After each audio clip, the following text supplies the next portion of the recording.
Chapter 828. Young Master Jun's thoughts. He didn't know Meng Yao and Yushu and Zhou Ruoming didn't mention anything about it at home. So Zhou Ruoguang didn't know who they were and thought that they were Lin Yi's friends. However, he didn't think much about it and only thought that they were just normal friends with Lin Yi. Since Lin Yi didn't talk to them intimately and Lin Yi already had a girlfriend, Zhou Ruoguang wasn't as respectful to them as he was to Tang Yun. He only greeted Lin Yi and left. "Zhou bro, you know that guy? What's his background? Why are you so respectful to him?" Zhen Yingjuan's eyes stayed on Meng Yao and Yushu as he asked jealously towards Lin Yi. With his years of experience in picking up girls, he knew that these two girls were the best. One was pure and beautiful while the other was petite and cute. Although they were only wearing normal sportswear, it couldn't hide their beauty. Zhou Ruoguang was slightly older than Zhen Yingjun, so Zhen Yingjun called him Zhou bro. "He's Lin Yi. He's very good at martial arts and not easy to mess with." Zhou Ruoguang felt that his words made him look weak, but he couldn't be strong in front of Lin Yi. "Good at martial arts? What's the use of that?" Zhan Yingjun said in disdain. "No matter how good he is, he can't fight against many people. You don't need to give him face." "Many people?" Zhou Ruoguang smiled bitterly. "Let's put it this way, even our golden class master Uncle Yen was injured by him. He's aggressive and doesn't have a future." Zhen Yingjun was still disdainful. "Even if he can defeat golden class masters, can he beat guns? That's impossible." Zhan Yingjuan's family was also involved in the underworld and it wasn't a small one. They were much bigger than Zhou Tiandi and they had a lot of illegal guns in their hands. To him, martial arts were all useless. In front of guns and cannons, it was nothing. Zhou Ruoguang shrugged. Since Zhan Yingjun didn't believe him, he couldn't say anything else. After all, the two families were only in a cooperative relationship and House Zhan was the leader. It wouldn't make sense if he said too much. "Those two girls aren't bad. Are they his women?" Zhen Yingjun asked eagerly. "That doesn't seem to be the case." Zhou Ruoguang shook his head. "Lin Yi has a girlfriend. I've seen her before." "Oh, so they're just friends." Zhen Yingjun nodded. "I like these two girls." "Master Jun, it's fine if you use normal methods, but don't use force." "I'm afraid that Lin Yi will interfere." Zhou Ruoguang had to remind Zhan Yingjun. "I know, Zhan Yingjun, have picked up countless girls. It's just two little girls. Isn't it a piece of cake?" Zhen Yingjun didn't take Zhou Ruoguang's words seriously at all. In fact, he didn't take Lin Yi seriously at all. Meng Yao and Yushu played video games for a while and found it boring. It was either racing or shooting. There was no fun at all. It wasn't even as fun as the video game at home. "Yao Yao sis, how's it going? How many levels have you passed?" Yushu used up the last token in her hand before standing up, a little dispirited. "This game really sucks. It's just one person fighting and fighting. I don't know what's the point of it." "I don't know. I don't think I've passed a single level." Meng Yao wasn't a good gamer. She was playing a horizontal board game. She played for a long time and was still at the first level. She used up quite a lot of her tokens. Lin Yi found it quite funny as he watched from the sidelines. This arcade was just trying to trick newbies like them out of their money. After all, most people only needed one coin to cycle through, and they wouldn't even be able to afford the electricity bill, let alone make money. "It's boring. Let's go to another arcade." Yushu stood up and gave up on playing. "Okay." Meng Yao came here with the thought of widening her horizons and gaining more experience. It didn't matter if the game was fun or not. Lin Yi didn't play and only followed behind Meng Yao and Yushu. Although Lin Yi hadn't played many games before, most of them tested a person's reflexes. It wasn't a difficult task for Lin Yi. "There are many people over there. Let's go check it out." Yushu noticed that one corner of the arcade was unusually crowded, with some people cheering and crying out in frustration from time to time. Lin Yi, Meng Yao, and Yushu walked over and saw that it was a few gambling machines. There were many different types of machines, but all of them were related to gambling. This kind of thing was illegal, but the profits were huge. This was the main source of income for many arcades. It wasn't strange for Zhou Ruoguang to go against the law. There were people who won money here, but most of them lost more than they won. Only a small number of people won a small amount. Most people were dejected. "Big sis Yao Yao, this seems to be fun. Let's go try it?" Yushu felt that this was much more fun than those monster-killing games. Shoo, this looks like gambling. You can't go. Meng Yao, on the other hand, understood the nature of the machine. It's just for fun. It's not like I'll get addicted to it. Yushu was curious. Let her try it. Lin Yi wasn't worried about Meng Yao and Yushu's self-control. The two girls didn't have any bad habits, and they weren't addicted to anything. Lin Yi felt that Yushu was only interested in it for a while. She'd get bored after a few times. After all, they didn't lack money, and they didn't love it. It was hard for them to enjoy the excitement of winning and losing money. Oh, Shield Bro said it's okay. Yushu looked at Meng Yao with puppy eyes. Then I'll take these last few tokens. You can't play anymore if you lose them. Meng Yao hesitated before passing the remaining tokens to Yushu. Yushu took the tokens and happily went to play with the machines. Winning with just a few tokens wasn't realistic, and it was just as Lin Yi had predicted.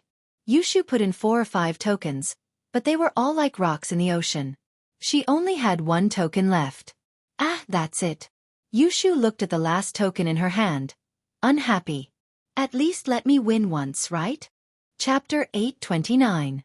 To be tempted. All right, Shu, this is the last token. Don't play this anymore.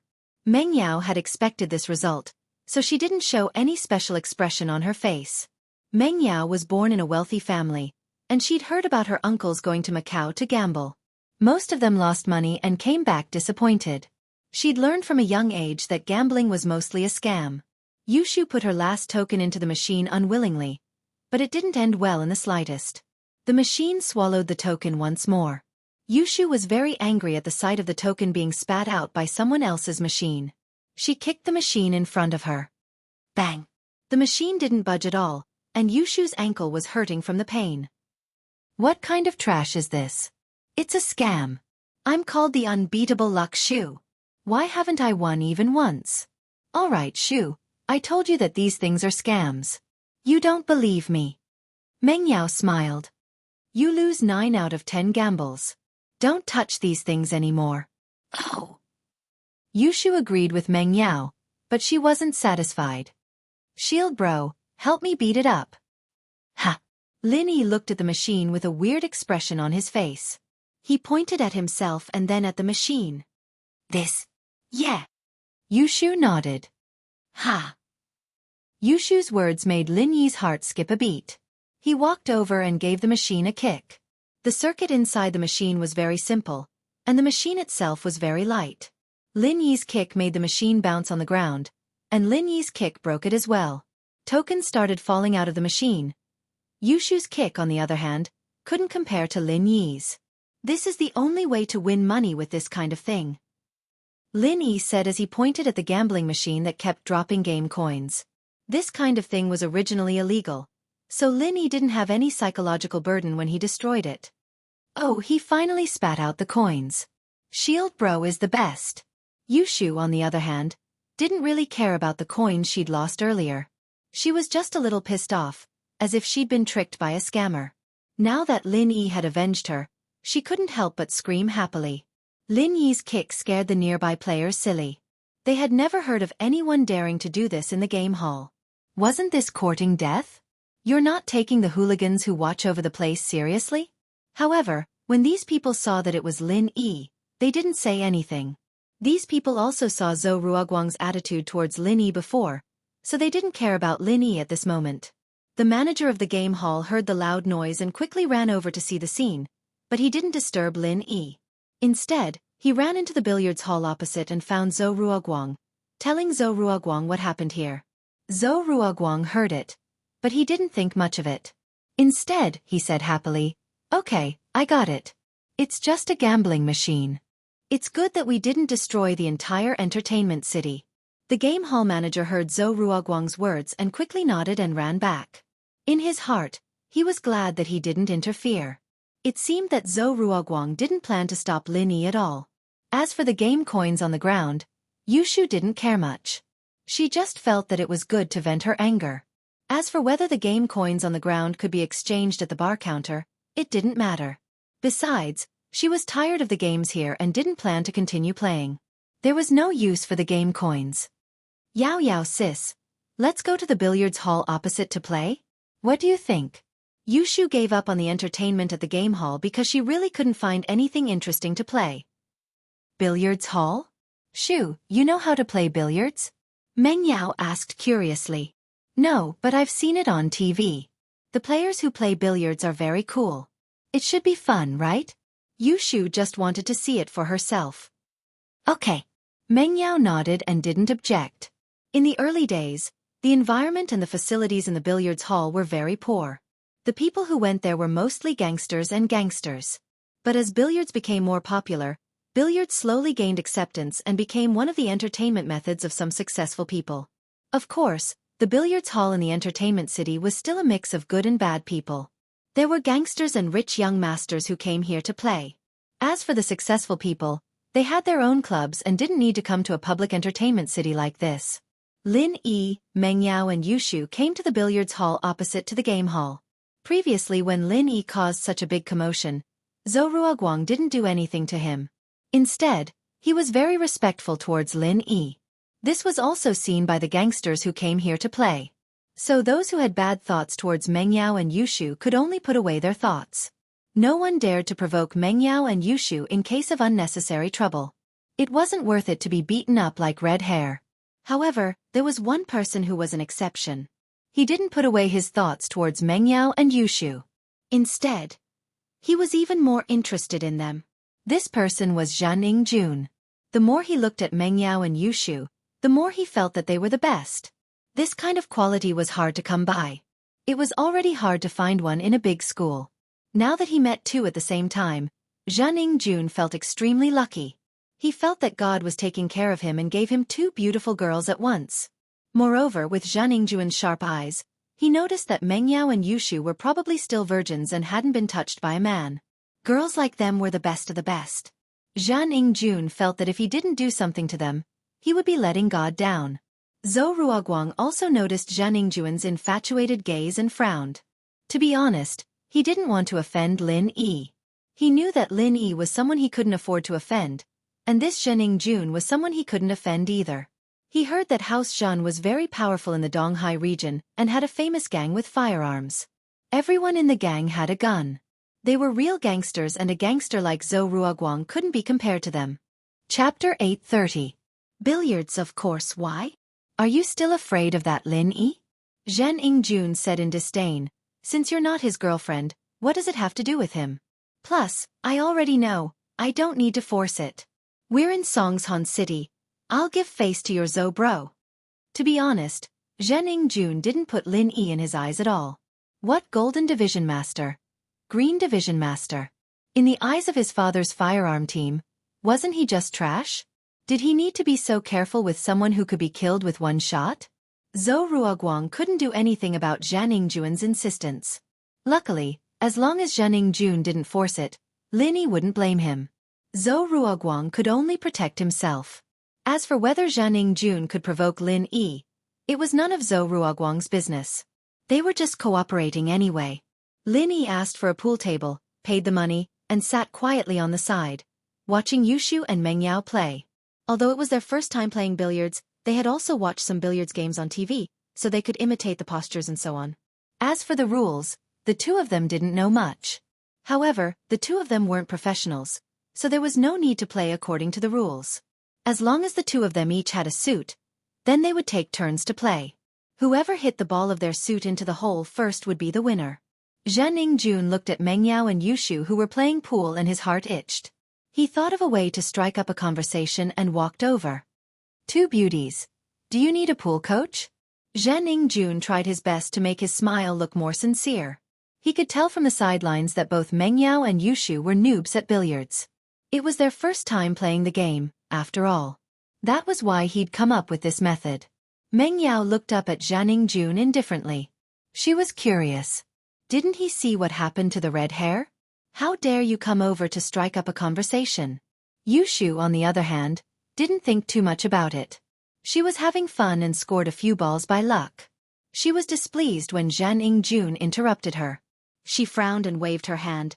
I'm good, I don't need you to teach me. Xianxia didn't give up and continued to introduce himself. I'm Xianxia, the vice president of Donghai City's Billiards Association. I've won many awards in the billiards competitions in the province. Yushu froze and looked at Jianning before turning to Meng Yao. Yao Yao sis, what did he say? He said that he's really handsome. Meng Yao was a little speechless. How could someone with such a big face say that he was handsome the first time they met? Did this guy have any shame? Handsome? He doesn't look that handsome. He's not even as handsome as Shield Bro. Yushu looked at Jianning carefully and waved her hand impatiently. Hey, move away, don't get in my way. Jianning was enraged. How dare these two girls ignore him? In the billiard scene in the province, how many people didn't know of Jianning's name? However, he suddenly remembered that it was their first time playing billiards, so it was normal that they didn't know his name. He suppressed his anger and continued, My name is Jianning, not because I'm really handsome. Oh, I see. At least you know your place. But if that's the case, why don't you change your name to Zhen Nan? Yushu asked curiously. Ahem. Let's not talk about that. Let's talk about billiards first? Jianning was unhappy. Even if I'm not really handsome, I'm not really ugly. With my looks, I'm one of the most handsome guys out there, right? He didn't want to talk about this topic anymore and changed the topic back to billiards. Billiards shouldn't be played like this, it should be played like this. Aya, you're so annoying.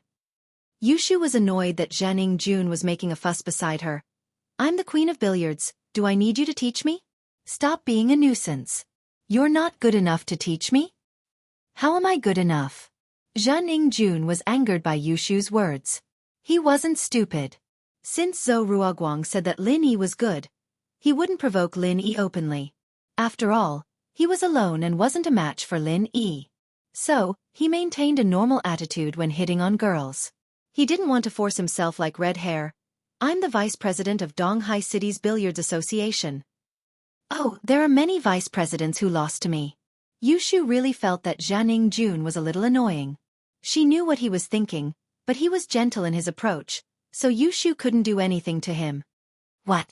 Jianning was infuriated by Yushu. He thought that he was very good at billiards. Although he came here to pick up girls, how could he be willing to accept someone insulting his best skill? In Donghai City's Billiards Association, he was the center of attention. Now that he was here, a beginner dared to talk to him like that. It was a huge insult. Fine, do you dare to compete with me? Jianning suppressed his anger and asked Yushu. Why should I compete with you? Yushu asked back. You. Jianning was speechless. Yushu's question was hard for him to answer. That's right, why did Yushu want to compete with him? All right, don't interrupt me. Yushu didn't bother with Jianning anymore. She waved her hand and continued to play with Meng Yao. Lin Yi saw all of this, but Lin Yi didn't intervene. Although Jianning showed his bad intentions towards Yushu and Meng Yao, he didn't do anything over the line. So, Lin Yi didn't have to step in. Meng Yao and Yushu could deal with this kind of situation by themselves. If Lin Yi had to handle everything himself, even something as simple as this, then Meng Yao and Yushu would really be like flowers in a greenhouse, and it wouldn't be good for their growth at all.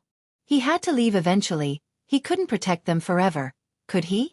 Although Lin Yi had the urge to protect these two beauties for the rest of their lives, Lin Yi knew the difference between ideals and reality. Let's not talk about whether Tang Yun would agree or not. Even if Tang Yun agreed, he couldn't let her live with Miss and Yushu, right? Then, he could bring the old man over? Live happily together as a family? Live a carefree life from now on? Chapter 831. The billiards ball, however, Yushu and Meng Yao's way of dealing with the problem wasn't right. Angering the enemy wasn't the way to solve the problem. Was it because he was with Yushu that he was fearless? Lin Yi always thought that Yushu wasn't an idiot. Instead, she was very smart. Yushu might have angered Jianning because he was with her. 10,000 yuan for a match. Do you dare? Jianning was enraged that his proudest skill was ignored. But we didn't bring that much money. We can't compete with you. Yushu said regretfully. I don't need your money. If you lose, you just have to admit that I'm good at billiards and learn from me. Jianning wasn't stupid. He didn't say something stupid like sleeping with him if they lost. He thought that he had to do it step by step. Oh. Yushu thought about it and felt that it was a good deal. She turned to Meng Yao. Yao Yao sis, are we going to compete with him? Compete with what? Are you confident that you can win? Meng Yao wasn't confident that she could win against Zhan Yingjun. Zhan Yingjun said that he was good at billiards and he probably wasn't bragging. So, Meng Yao didn't plan to compete with him at all. I don't know. Yushu thought about it and agreed. The two of them might not be able to beat Zhan Yingjun alone. However, they already boasted before, and if they didn't compete now, they might be afraid of Zhan Yingjun. She raised her head and looked at Lin Yi. Shield bro, will we win? Probably. Lin Yi shrugged. All right, we'll compete with you. But Yao Yao sis and I will compete with you. If we win, you have to give us 10,000 yuan each. Yushu heard Lin Yi's words and thought that Lin Yi was completely confident. She nodded and accepted Zhan Yingjun's challenge. Lin Yi smiled bitterly. He hadn't even finished his sentence. He wanted to say, maybe. Maybe not. But Yushu interrupted him. Sure, no problem. To Zhan Yingjun, money wasn't a problem. How do you want to compete? Snooker? What's snooker? Yushu didn't understand. It's just a way to play billiards. Zhan Yingjun sneered in his heart. You don't even know what snooker is and you dare to compete with me? Wasn't that courting death? Oh, you want to compete with me? Naturally, you want to see how I play. Yushu, on the other hand, didn't seem to mind. Our way of playing is that we each have a different suit, and whoever loses their ball first wins. Is that so? Zhan Yingjun thought. This was similar to billiards, but there were no rules of adding or subtracting points. But it didn't matter, he could easily win against these two girls this way. Sure, we'll play the way you want us to play. As the saying goes, an expert will know once he makes his move. Although Meng Yao and Yushu didn't like Zhan Yingjun, he had good skills. As soon as the game started, Zhan Yingjun scored all the balls in his suit without any suspense. Meng Yao and Yushu only scored one ball, and it was by luck. How is it? Zhan Yingjun didn't think that he would win so easily. These two were obviously rookies. They didn't have any skills at all and were just playing randomly. It's always best of 3, you only won one, what's there to be proud of? Yushu was dumbfounded. Didn't Shield Bro say that she could win? How did she lose? He couldn't help but turn to Lin Yi anxiously. Sure, best of 3 then. Zhan Yingjun didn't mind. With Meng Yao and Yushu's skills, they would definitely lose even if they played 100 rounds. He didn't care if he won 1 or 2 rounds. He felt that he had the victory in his hands and he wanted these two girls to accept their defeat wholeheartedly. For the next round, I will play 1 round and you two can play 1 round each. As long as the two of you hit your suit into the bag, it'll be your victory.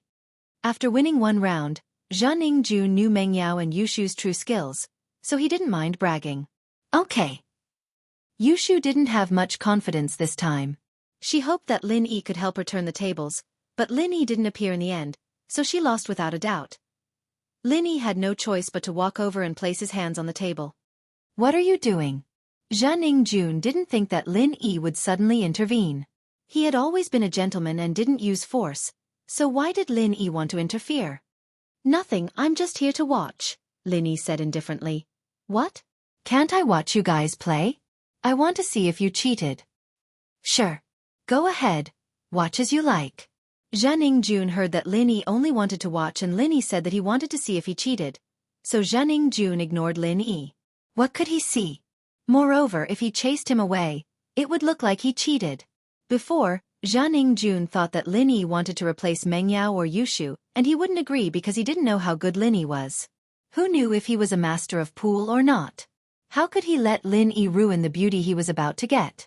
However, Lin Yi didn't want to interfere and Zhan Yingjun didn't care anymore.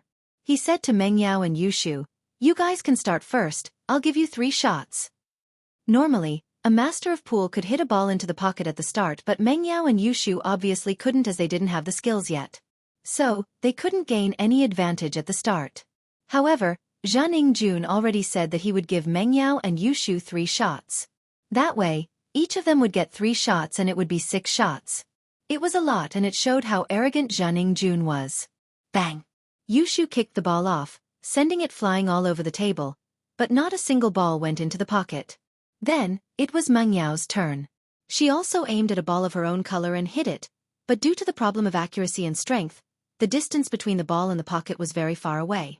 It was Yushu's turn next, but Yushu's light shot didn't make the ball go into the hole, but it did make the ball bounce around on the table like it was alive. Chapter 832. Once I do, you're done. However, although Xianxia, Meng Yao, and Yushu were confused, the cue ball that Yushu's cue ball hit didn't show any signs of stopping. It was as if it had a motor installed on it as it continued to spin on the table. Although the ball didn't go into the hole, it knocked the other balls into the hole. Some of them were Yushu's and some were Xianxia's. Yushu and Xianxia didn't know what was going on. Xianxia had played billiards for so many years and he had never seen something like this. How was this a billiards ball? It was a bouncy ball. No matter how strong the player was, it was impossible to achieve such an effect, wasn't it?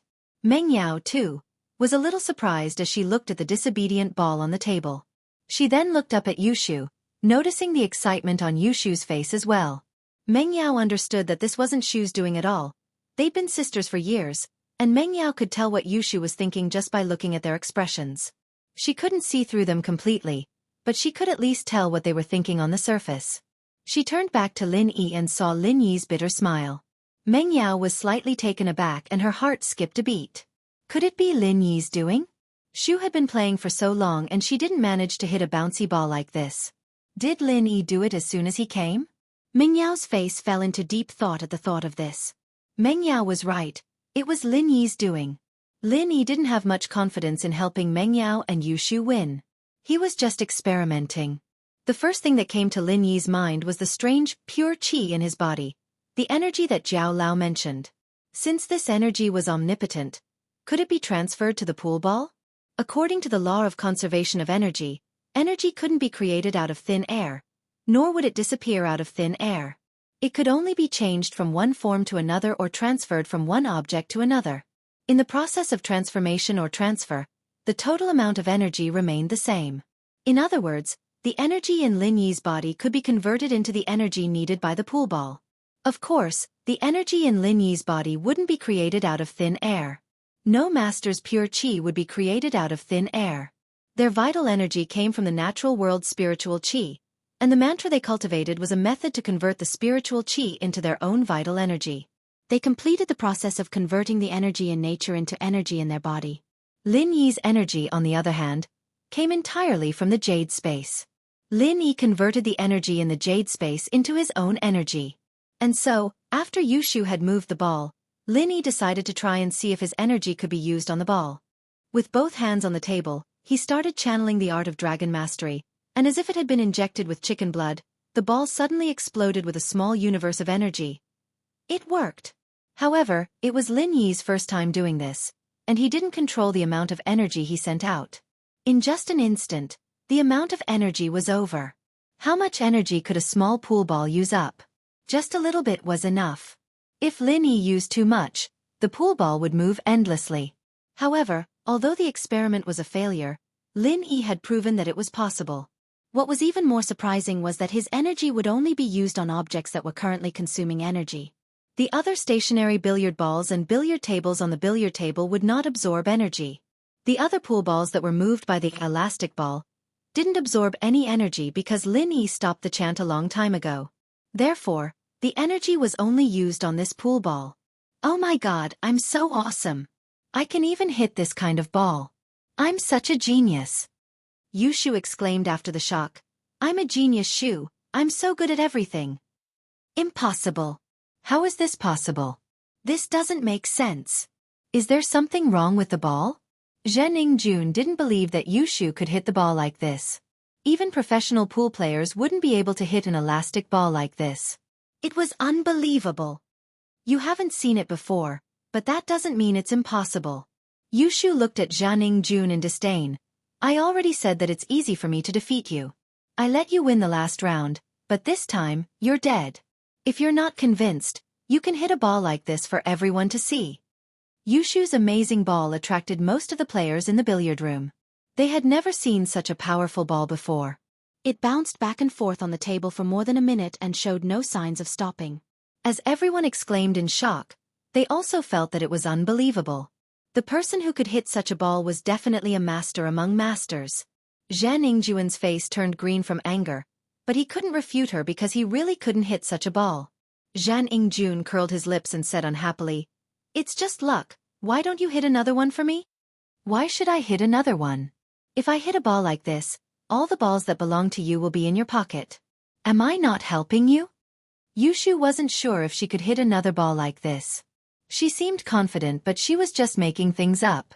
She was also guessing if Shield Bro was helping her, so she wouldn't be too sure. "If I hit another one, I'll win and you have to admit defeat." "That's more like it." Ah. Although Zhan Yingjun didn't believe that Yushu could hit another ball like this, he didn't dare to make a promise. What if Yushu hit another one? Wouldn't he have to admit defeat then? Seeing everyone watching, Zhou Ruoguang also wanted to go over and see what was going on, but he backed off after one look. Holy shit, you can play billiards like this? He had been running this entertainment center for many years and was a master of billiards, but he had never seen a ball like this. This wasn't billiards at all. It was a miracle. This could only happen if Hayashi Lin was here. He and his father had been living under Lin Yi's shadow and thought that Lin Yi was omnipotent. Therefore, Zhou Ruoguang felt that it was normal for something like this to happen. Chapter 833. She hit the ball away as a result. Yushu was very excited. She had the upper hand now. After Yushu was done, it was Meng Yao's turn.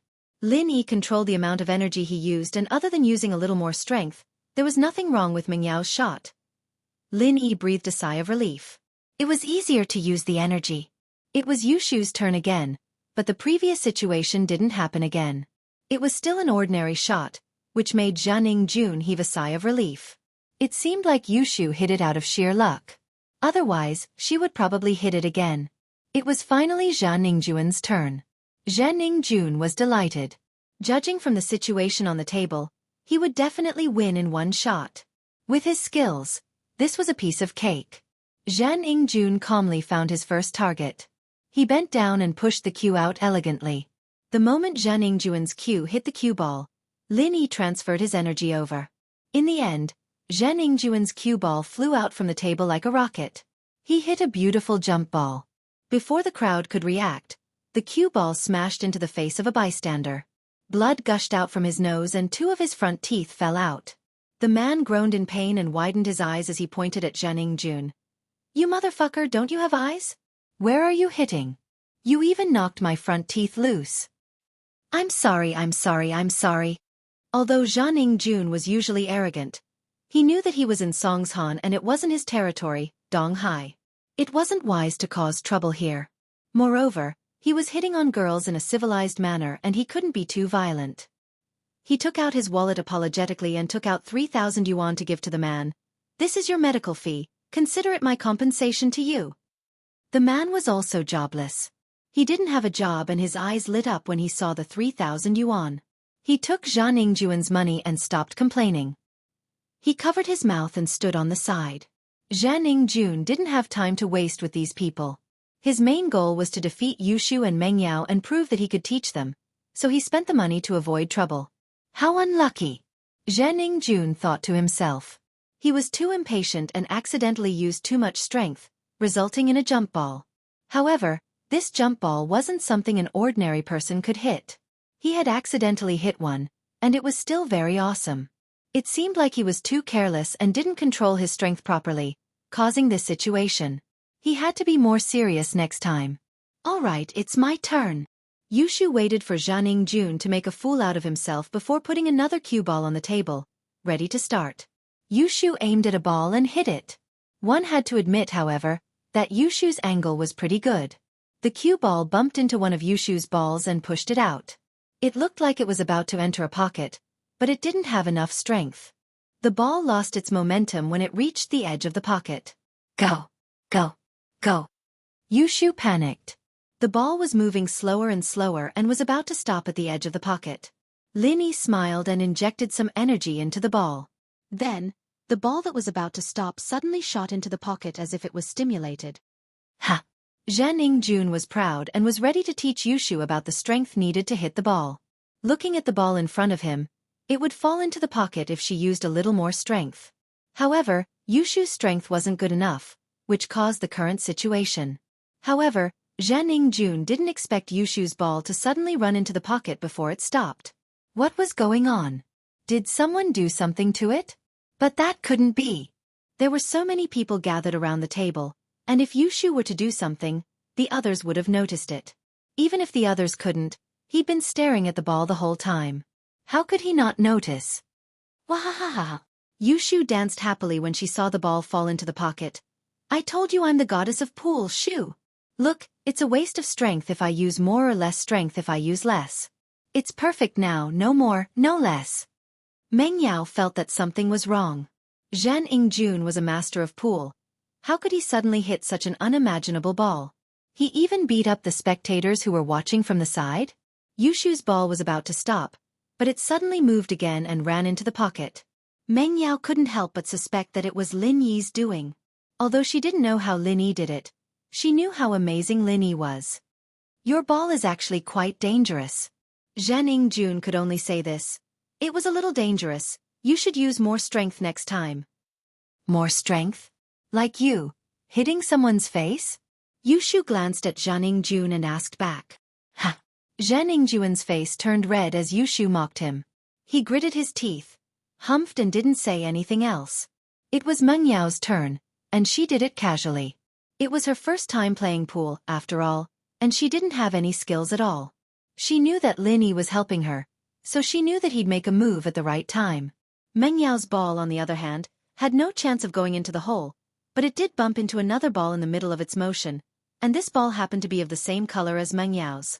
Judging from the trajectory of the ball, Lin Yi believed that it could go into the hole, and so he injected some energy into the first ball after it stopped.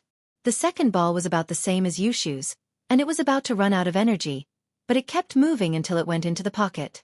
Chapter 834. Chapter 834. Genius Shu. The billiards room was opened by Zhou Ruoguang, and Meng Yao and Yushu were just guests. It was impossible for the table to be the problem. Cold sweat appeared on Xianxia face as he thought about this.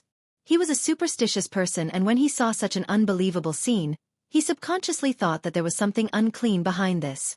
Was there something unclean that was causing trouble? Meng Yao was a little doubtful as well. She couldn't quite believe that she'd hit the ball herself. She turned her eyes from the table to Lin Yi's face, trying to figure out what was going on, but Lin Yi was still as calm and unruffled as ever. Both his hands were on the table, as if he hadn't done anything at all. However, although Lin Yi didn't seem suspicious on the surface, Meng Yao knew that Lin Yi was actually very suspicious. Yay! Yao Yao sis is amazing too. You're on par with me, Genius Shu. Yushu shouted excitedly. Xianxuan's face darkened. He didn't believe it. As the vice president of Donghai City's Billiards Association, how could he lose to two beginners? Seeing that there were only 3 balls left on Meng Yao's side, Xianxia couldn't help but panic. He couldn't let Meng Yao and Yushu score again. Luckily, they set a rule that each person played 1 shot and there was no such thing as consecutive shots. No matter if they scored or not, they wouldn't hit consecutively. It was Xianxuan's turn. This time, he didn't dare to be careless. He didn't think much of it before and hit a jump ball. He remembered that he didn't use much strength. Could it be that he was absent-minded? This time, Xianxia carefully used his normal strength to hit the cue ball. However, the cue ball flew out again with a whoosh. It turned into a jump ball and smashed towards the person on the opposite side. Bang! This time, it didn't hit anyone's face but a muscular man's chest. The muscular man yelped in pain and clutched his chest. He pointed at Xianxia furiously. You little bastard, do you even know how to play basketball? Did you do it on purpose? You hit someone else and now you want to hit me? Do you have eyes? Xianxia was dumbfounded. When did he become so strong? It was just a normal shot. How did it become a jump ball? Fly out and hit someone else again? But he really didn't use much strength. Xianxia didn't know what happened. He felt like he didn't use much strength. What happened? What? You dare to do it, but you don't dare to admit it? You're not going to say anything? The muscular man said. Xianxia glanced at the muscular man and thought, if you're like this, I'll find someone to kill you in Donghai City. How dare you act so arrogantly in front of me? But this was Song's Han, and he didn't want to cause trouble. He frowned and cursed his bad luck. He took out his wallet and counted out another 3,000 kwai, handing it to the muscular man. I'm sorry, I didn't do it on purpose, this is the medical fee. That's more like it. The muscular man wanted money as well. He was thick-skinned and his injuries were much lighter than the guy who got hit in the face. There were only some bruises and it wasn't a problem at all. But he saw that Jianghu already spent money to get out of trouble. How could he let go of this chance to extort money from him? Okay, it's my turn again. Yushu excitedly took another cue ball and placed it on the table. You're really good. You can hit such a difficult ball twice in a row. Amazing. It's all right. Jianghu said unhappily. You can't even hit it when I asked you to. I won't even if I can. If I hit someone else, I have to pay for it. Yushu pouted and looked at Jianghu in disdain. Humph. If you can hit it, I'll pay for it if you hurt someone else. Jianghu didn't believe that Yushu could hit a jump ball. That was simply impossible. Really? If I hit someone, you'll pay? Yushu asked. Yes, it's a jump ball. It's impossible to hit it without years of billiards experience. In order to save his face, Jianghu could only say that his mistake was a professional skill. Okay, since it's a jump ball, I can't hit anything else. If I hit a jump ball, you have to pay for it. Yushu said. How about it? Sure. No problem, as long as you hit a jump ball, I'll pay for it. Jianghu didn't believe that Yushu could hit a jump ball at all, but what if you can't hit it? Then, I'll take out one of my balls. Yushu thought about it and said. She wasn't afraid that she couldn't hit a jump ball because she didn't believe that Jianghu hit the 2 jump balls himself. To her, it must be Shield Bro's doing. If he could hit it, she could do it too. So, she didn't mind making a bet with Jianghu. Okay, it's a deal. Go ahead. Jianghu was pleased with himself. You can't hit a jump ball even if you die of exhaustion. I'm a kind person and I can't bear to hit an innocent person. How about this, I aim at you. Yushu aimed the cue ball at Jianghu's direction. Humph, whatever you want. It's better if you hit me, you don't have to pay for it. Jianghu said indifferently. How could he believe that Yushu could hit him? Unless she threw it with her hands, it was impossible to hit it with a cue stick. Yushu didn't say anything else and aimed at Jianghu. She hit the cue ball. With a whoosh, the cue ball flew up again and smashed towards Jianghu's face. Jianghu didn't expect Yushu to hit a jump ball, so he didn't dodge. When he realized something was wrong, it was already too late. The cue ball hit his head with a loud bang, smashing a door on his head. He was so dizzy that he almost fell down. Ah! Jianghu screamed. Impossible! Impossible! This isn't real! You can't hit a jump ball. All the onlookers burst into laughter. Jianghu was too dumb, wasn't he? If you can hit it, why can't others do it? What's wrong with you? You finally tasted the consequences of your arrogance? A big bump appeared on his head. This person really deserved it. Chapter 835. Young Master June regrets. Oh, I hit it. I won, right? All right, I've scored a goal. Yushu didn't think that she'd actually be able to hit a jump ball, either. She was just giving it a try. Whether she succeeded or not depended on Shield Bro's strength. But now, it seemed like Shield Bro was really good. With that, Yushu picked up a pool ball of her own design and tossed it into the bag. Jianghu took a deep breath. He wasn't willing to give up, but he couldn't do anything about it. He had boasted before, but he couldn't say that he was unlucky and Yushu won the game. Okay, it's my turn now. Jianghu took a deep breath. This time, he couldn't make any mistakes, otherwise, he would really lose this game. Yushu only had 2 balls left in her suit. If it was any other time, Jianghu wouldn't take it seriously. They were just beginners and he could win no matter what. But it was different now. The game was a little strange. Previously, he had hit 2 jump balls. Logically speaking, he did not use much strength. Could it be that the cue ball was too light? Jianghu couldn't figure it out, but since he couldn't figure it out, he decided to use less strength this time. Jianghu aimed at a ball of his color and hit the cue ball. Linny also felt that Jianghu used less strength, so Linny used less energy. This time, Jianghu's cue ball didn't fly out of the table, but it still skipped over his target ball and flew into the pocket. Ha! Xianxia was speechless. This time, he purposely used less strength, but he still hit a jump ball? But this time, he didn't hurt anyone and hit his cue ball into the pocket. At least he didn't need to lose money and get scolded. However, Xianxia's face didn't look too good. He made a fool of himself again. Wow, you're so cool. You actually hit your own ball into the pocket? Are you colorblind? Yushu looked at Xianxia in surprise. Humph. I just didn't control my strength well. It won't happen next time. Xianxia humphed coldly. He didn't want to argue with Yushu. The more he tried, the more guilty he would seem. Xianxia wanted to prove it to Yushu with his strength. There was no penalty when playing with Yushu. No matter if he hit the cue ball into the pocket or hit it into the pocket, there wouldn't be a penalty, so it was Yushu's turn. Yushu, too, realized that Shield Bro couldn't change the trajectory of the balls, only the strength of the balls. She wasn't confident that she'd be able to aim at the pocket with the two balls on her side, so she decided to throw the cue ball a certain distance away so that she could aim at the other two balls. Lin Yi saw that Yushu didn't aim at his ball, so he hit the cue ball into the other two balls. Lin Yi to Yushu, Lin Yi, Yushu, Lin Yi Yushu. Lin Yi, from the current angle, Meng Yao could easily hit the ball in front of the cue ball into the pocket as long as she aimed. Meng Yao already guessed that Lin Yi was helping her and it seemed like Shu knew it too. Otherwise, she wouldn't have hit the cue ball into the pocket. Without Lin Yi's help, Yushu wouldn't be able to control her strength so well and stop the cue ball at the required position. Even without Lin Yi's help, Meng Yao could easily hit one of her balls into the pocket. After Meng Yao, it was Xianxin's turn. Xianxia was a little nervous.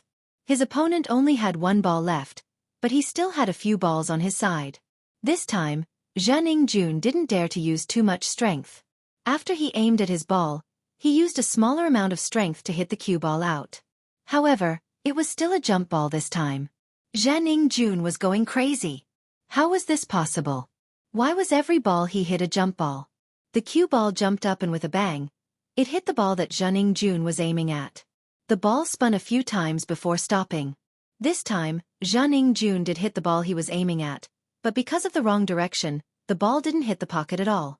What the fuck, this is weird. Xianxia cursed. He couldn't believe it. Did his strength suddenly increase by leaps and bounds?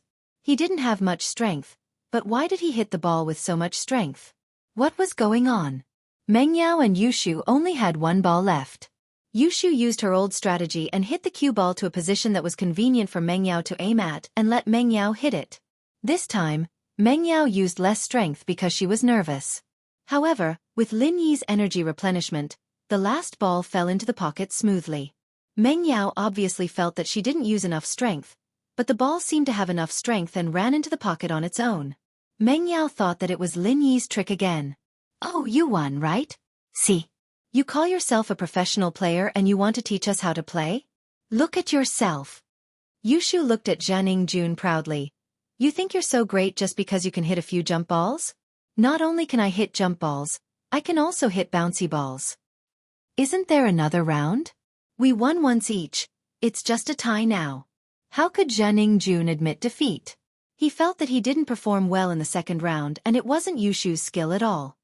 Fine, let's have another round then. I'll make you admit defeat. With Lin Yi's help, Yushu wasn't afraid of losing at all. Are you going to let us have 3 balls again? No, I underestimated you before. I can't let you have 3 balls again. Xianxia didn't dare to let Yushu have 3 balls again. Yushu looked like a beginner, but her luck was surprisingly good. He was afraid that Yushu would score a few more goals by accident. Not only can you not give the ball away, but you can only play one of you, not both of you. Lin Yi said. Chapter 836. A small universe explosion. You want to go back on your word? Yushu looked at Xianxia and asked. I'm not going back on my word. I was just being humble before, but the 3rd round is the deciding round, so I can't be humble anymore. Xianxia argued. Ha! The crowd burst into laughter. Wasn't he going back on his word? Xianxia thought that Xianxia was a beginner so he lied. Now that he saw that Xianxia was good, he didn't want to be humble anymore. He was obviously going back on his word. Why wasn't he? Xianxia's face turned red from the laughter, but for the sake of his reputation, he didn't care if they laughed at him. Otherwise, as the vice president of Donghai City's Billiards Association, he would be humiliated to death if he was defeated by two unknown beginners. If the news got out, he would be laughed at by everyone he knew. So, it was only a small humiliation today, but it was better than a big one. Meng Yao and Yushu were also a little angry. This person obviously saw through their plan, and it was impossible for one person to move the cue ball and one person to play. Oh, since you changed the rules, I'll change it too. Otherwise it won't be fair. Yushu rolled her eyes and thought of a good idea. What rules do you want to change? Jianjun asked. This time, we don't care about the suit. Whoever hits more balls into the pocket wins.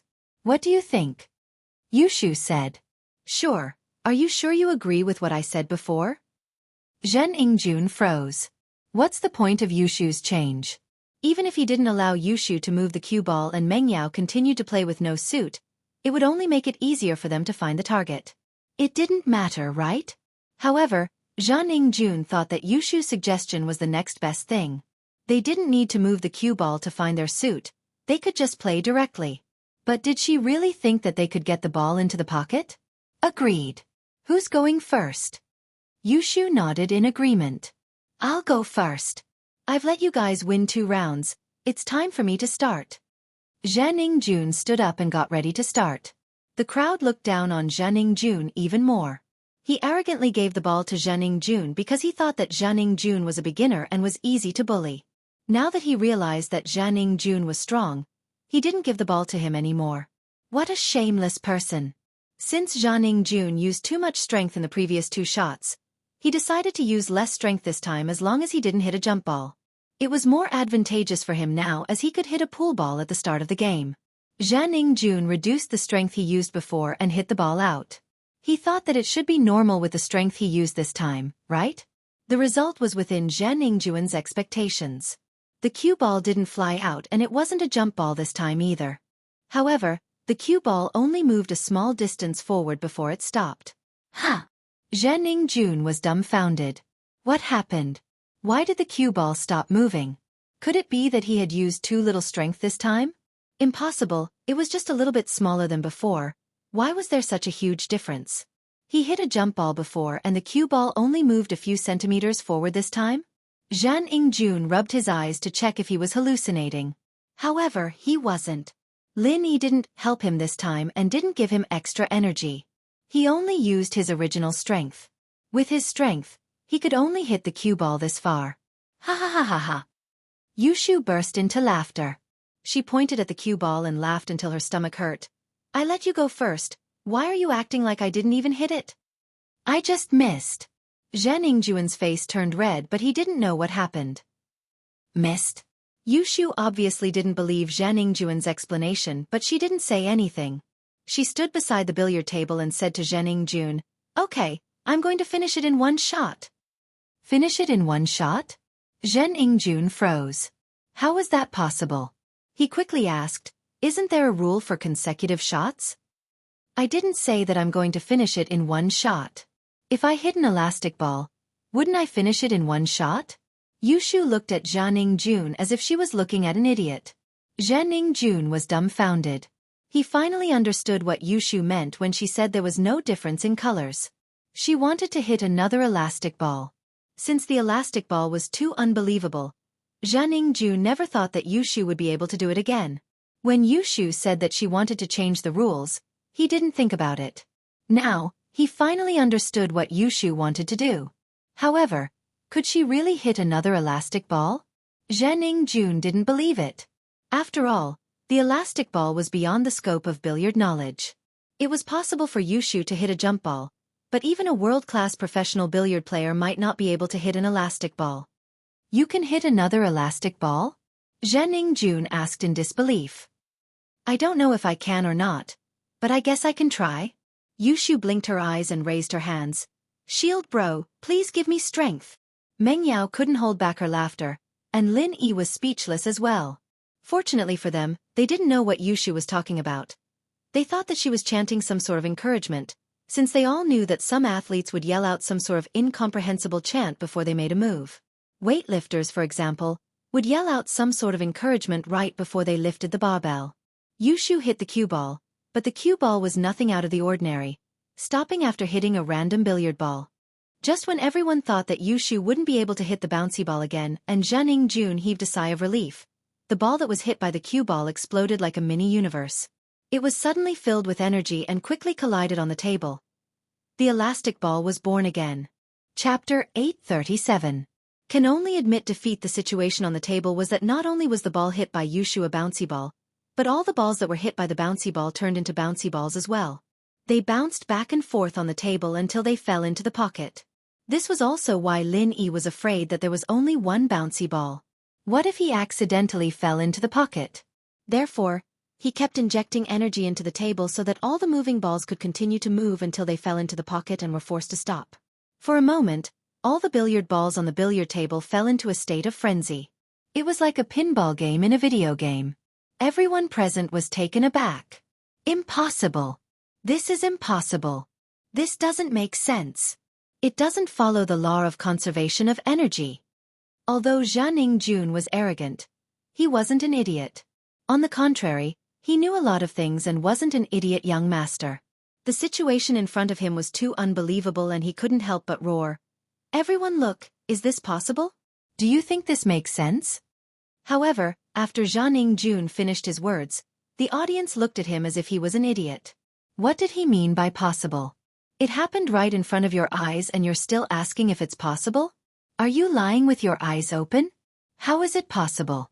Seeing is believing. Are you blind? The hoodlum who got his teeth smashed said unhappily.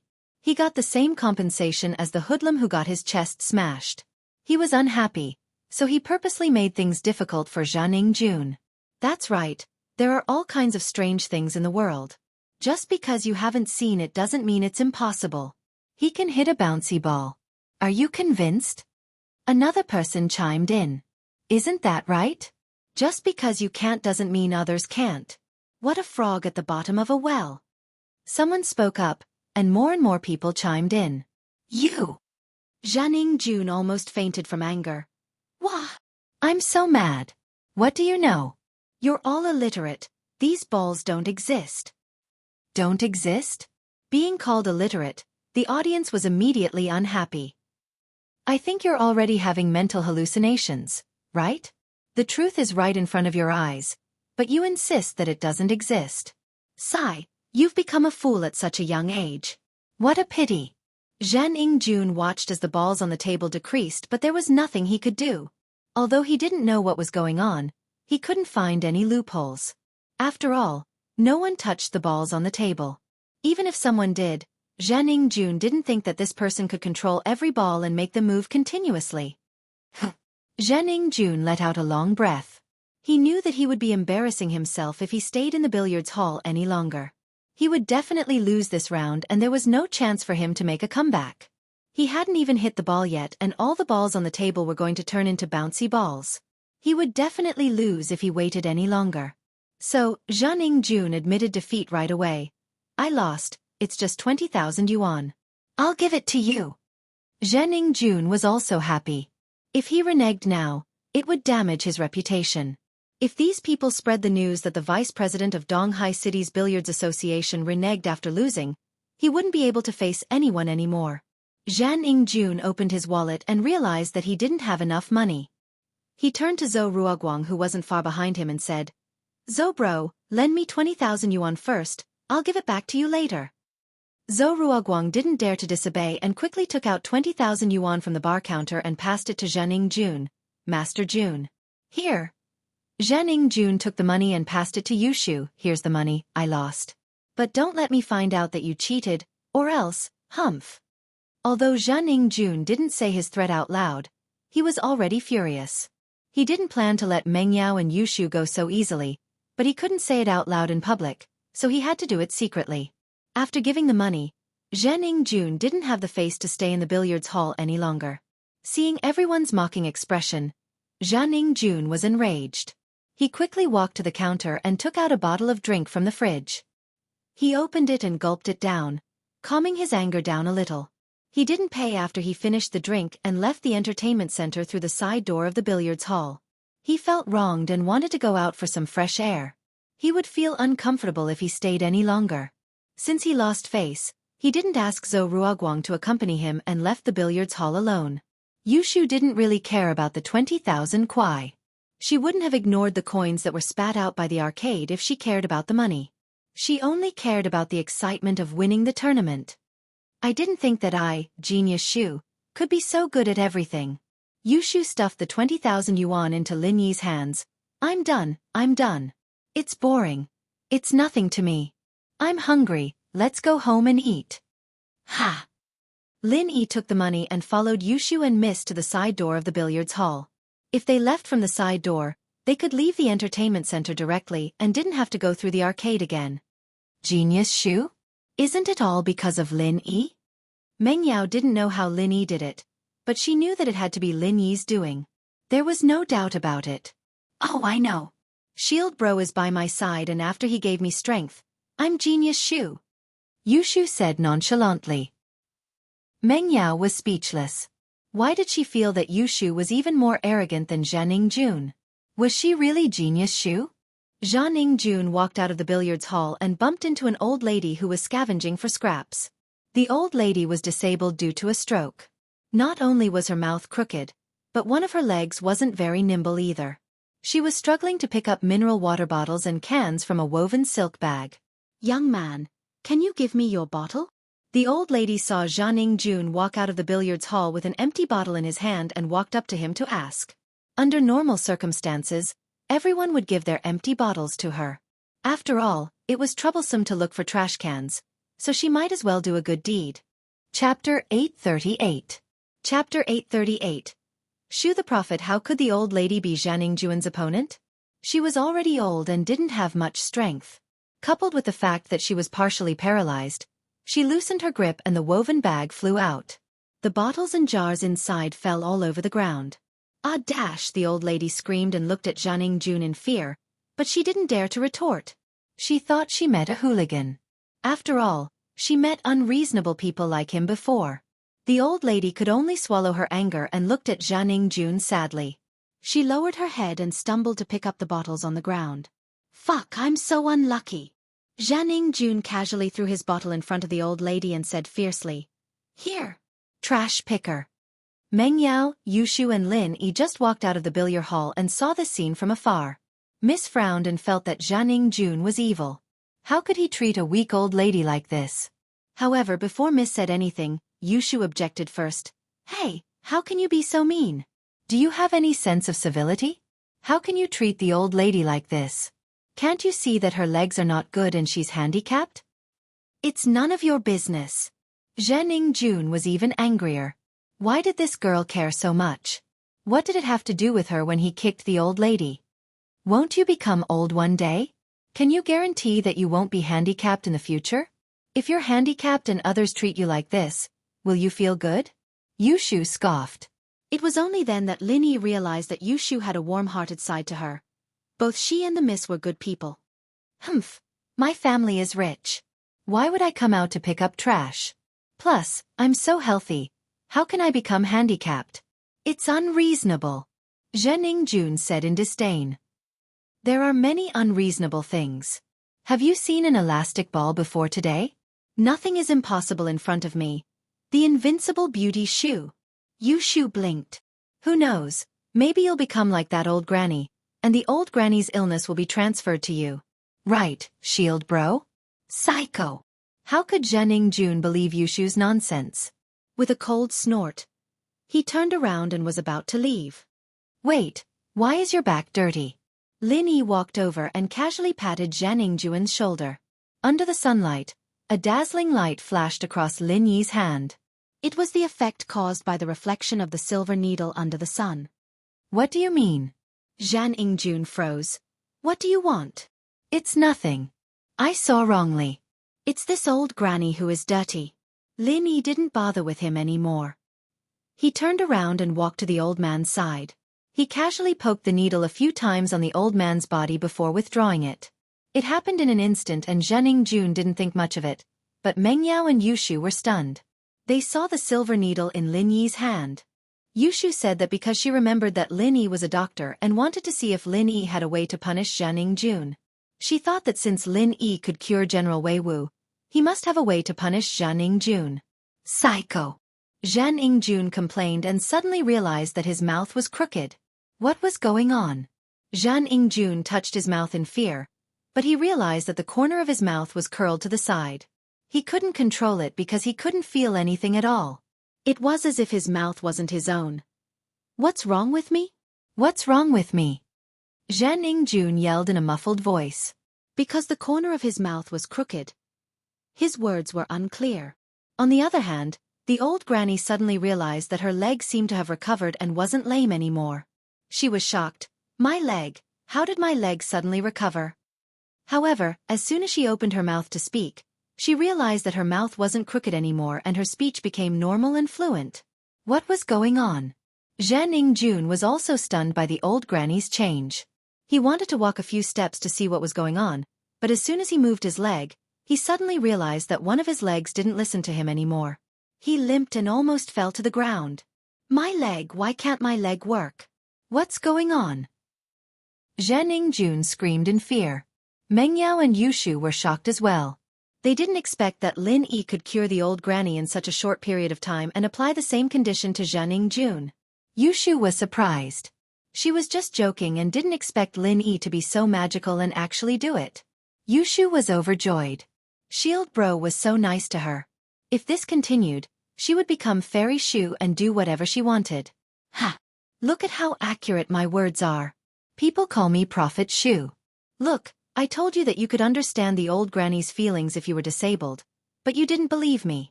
Are you all right now? The old granny's illness has metastasized. Wahahaha. Yushu pointed at Xianxia and laughed excitedly. Which angel bro showed up? This is great. Xianxia was shocked at first, but after hearing Yushu's words, he looked at the old granny again. The old granny was no different from a normal person now, and his symptoms were exactly the same as the old granny's. What was going on? Was he really being punished by the heavens? Thinking back to the unbelievable things that happened today, Xianxia looked at Yushu in shock. Was this person even human? Was she a deity who came down to the mortal world to punish him? Otherwise, why would everything related to her become unreasonable and couldn't be explained with common sense? The illness metastasized? This didn't conform to modern science. It was possible that it was an infectious disease, but how could the old granny's disability be contagious? Xianxia's heart was filled with horror. You, what did you do to me? Xianxia looked at Yushu in fear. He was a superstitious person, and once such a thought formed in his heart, it became more and more unbelievable. Chapter 839. Cure and cure, no need, no need. Xianxia was truly afraid of Yushu now. If someone pointed a gun at him, Xianxia wouldn't be afraid, but the unknown that he had never experienced before scared him out of his wits. He didn't dare to let Yushu make a prophecy. If Yushu said that he would be hit by a car later, would he still be alive? Xianxia felt that he shouldn't stay here for long. He didn't think about taking revenge on Yushu because he felt that he couldn't fight back with his own strength. What was this? This was like a deity's manifestation. Otherwise, how could he explain the bouncy ball? Now that he thought about it, the jump balls he hit might have been arranged by the heavens. Otherwise, how could he hit them? When he thought about the strange things on the billiard table, the ball that was obviously weak seemed to have taken stimulants. How could he explain this? He didn't think much of it before, but now that he thought about it, the more he thought about it, the scarier it was. He had been fighting against a deity. How could he win? Now, the old lady was a cripple and she was fine, but he was crippled. He didn't dare to imagine what would happen next. He was so scared that he turned around and ran away with a limp. This place was too scary. After he got home, he needed to ask a few deities to perform a ritual to get rid of the bad luck on him. He didn't think that he was really crippled or had a crooked mouth. He thought that he was possessed by something unknown and he needed to ask a deity to perform a ritual. I know. Little girl, you must be a deity sent by the heavens. Only a fairy would have such a great magical power like yours. The old lady wasn't stupid. How could she not know that it was Yushu's doing when she saw that her sickness was transferred to an evil person in the blink of an eye? How could an ordinary person do such a thing? It must be done by a deity. As a result, the old lady subconsciously treated Yushu as a goddess, and was about to bow to Yushu. Yushu was shocked. How could she let the old lady bow to her? She quickly held on to her. "Grandma, please don't do this. It's not my doing." No matter how thick Yushu's skin was, she couldn't pretend to be a deity in front of the old lady. However, how could the old lady believe it? She only believed in what she saw. If it wasn't for Yushu, how would that gangster be punished? How would she be cured? Mengyao and Yushu had no choice but to leave quickly. The old lady might have to kowtow again later, and they wouldn't be able to handle it. It wasn't until they got in the car that Mengyao asked Lin Yi curiously. "Lin Yi, how did you do that?" Yeah, shield bro, how can the old grandma's illness be transferred?" Yushu asked curiously. "Ha!" Lin Yi shrugged and started the car. "The old lady's illness is just a side effect of a stroke. In other words, it's just a blockage in her meridians. It can be cured with acupuncture. It's just that her family is poor and she hasn't been to the hospital before." Lin Yi was right. The old lady's illness wasn't an illness. It was just a side effect of the blockage in her meridians. Therefore, acupuncture could be used to cure it. However, in order to cure it instantly, Lin Yi had to transfer energy into her meridians. However, Lin Yi didn't tell Mengyao and Yushu because they wouldn't understand even if he did. What about Jianghu? How did he suddenly get the same illness as the old lady? Mengyao knew that Lin Yi was a great doctor. Her poison and General Wei Wu's injuries were all cured by Lin Yi. However, it was easy to cure but hard to cure. How did Lin Yi create the illness for Jianghu? "Oh, it's the same principle. I used acupuncture to seal a few of his meridians," Lin Yi explained simply. In fact, he used energy to seal the meridians which caused the current situation. "I see." Yushu suddenly understood. There's so much logic in it. "Shield bro, what's with the pool?" Pure energy. Lin Yi didn't know how to explain it and could only blame it on pure energy. "Oh." Yushu knew about pure energy but didn't know much about it. She didn't ask further after hearing Lin Yi's explanation. Jianghu didn't dare to stay any longer and hurriedly went to find his father, Zhan Dazhou. Zhan Dazhou was shocked when he saw his son Jianghu's condition. He was still fine when he left the house in the morning. How did he turn into such a miserable state when he got home? What was going on? "Dad, today's incident is really strange. I've never encountered such a weird thing."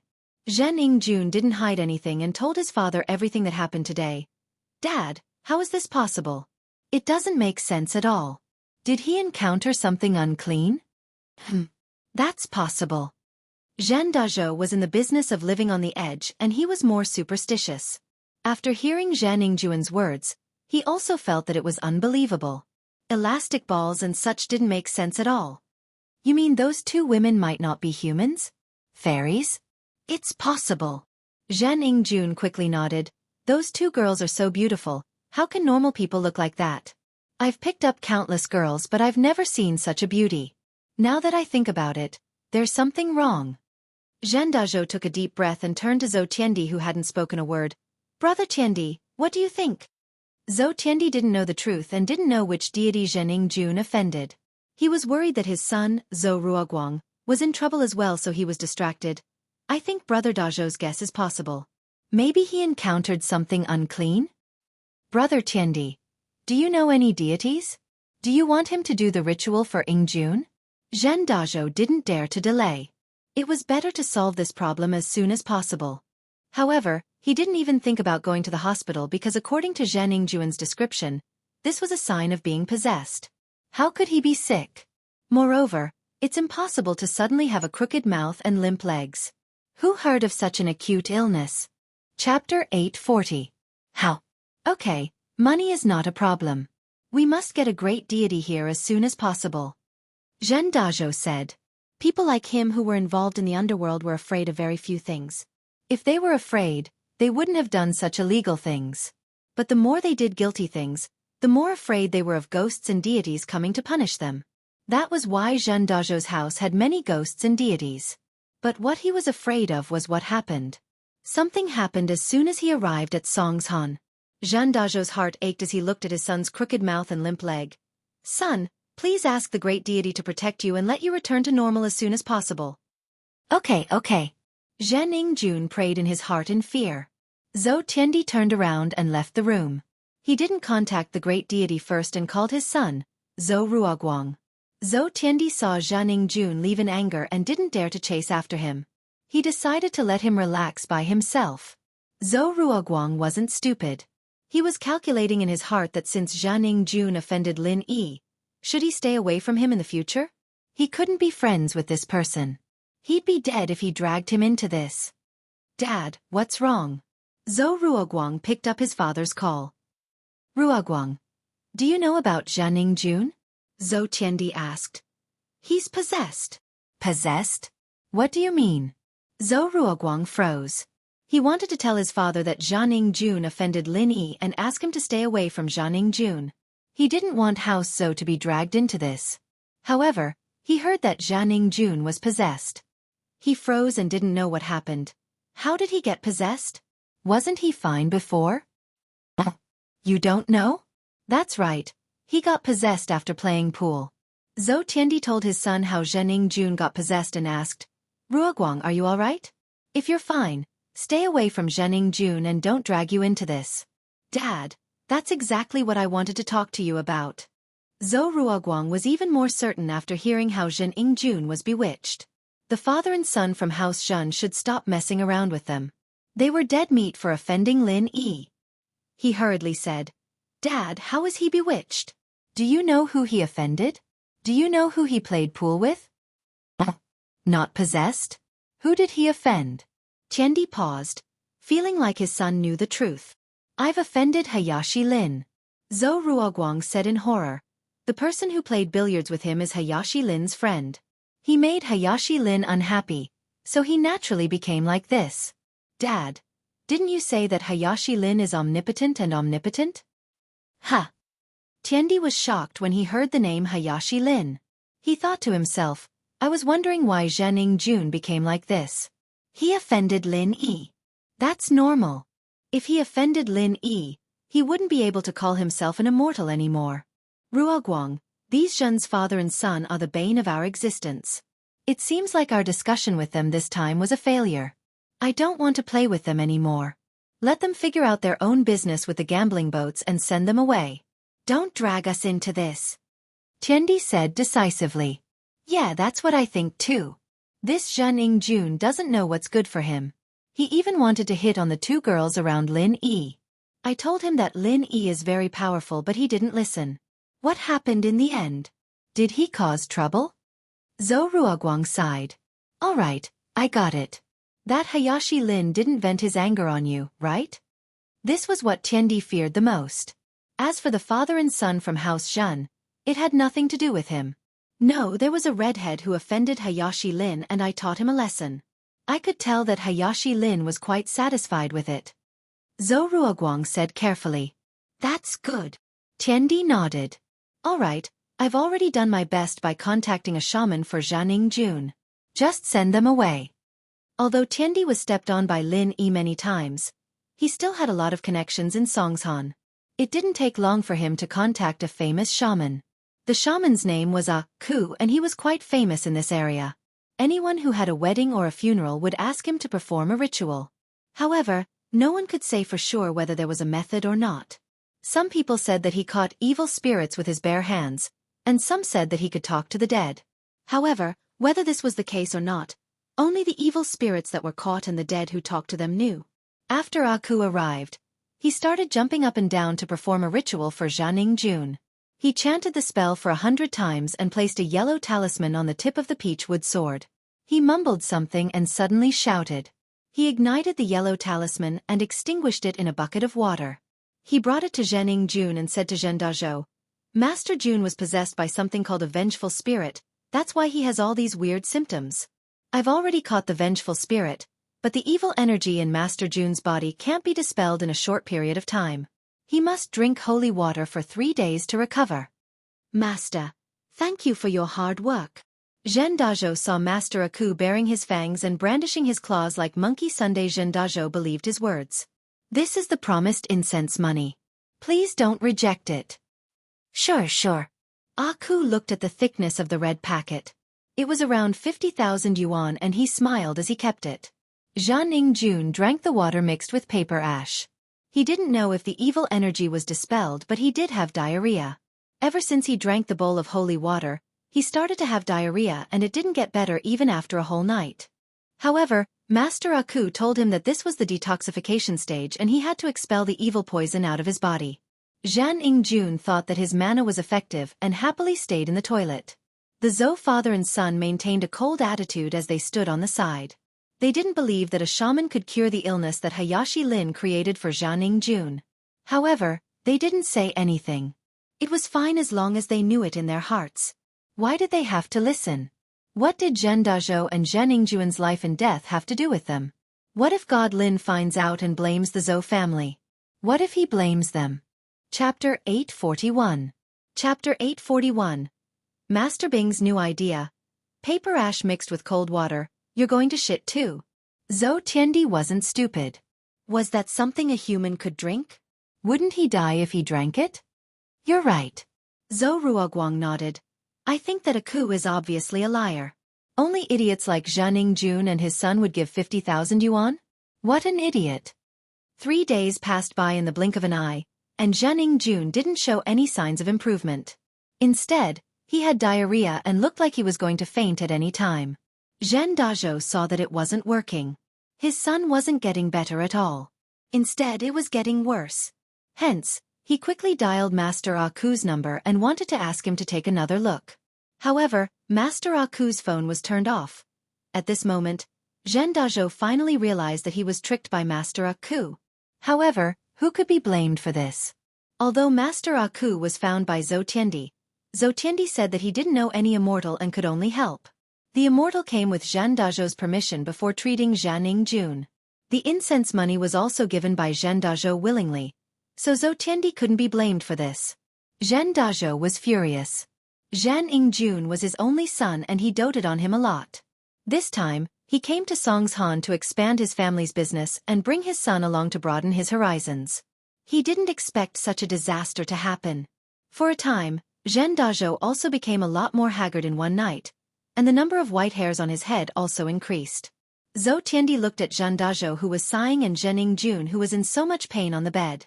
He said sympathetically, I don't think he's possessed. Should we go to the hospital? Zhou Tiandi thought that since Lin Yi transferred the old lady's injury to Xianxia, then Xianxia must be sick too. What does it have to do with being possessed? This sentence reminded Zhen Dazhou. Zhen Dazhou rushed to the hospital with his son. After the doctor's examination, they came to a conclusion. Xianxuan's current condition was similar to the sequelae of stroke, epilepsy, and cerebral hemorrhage.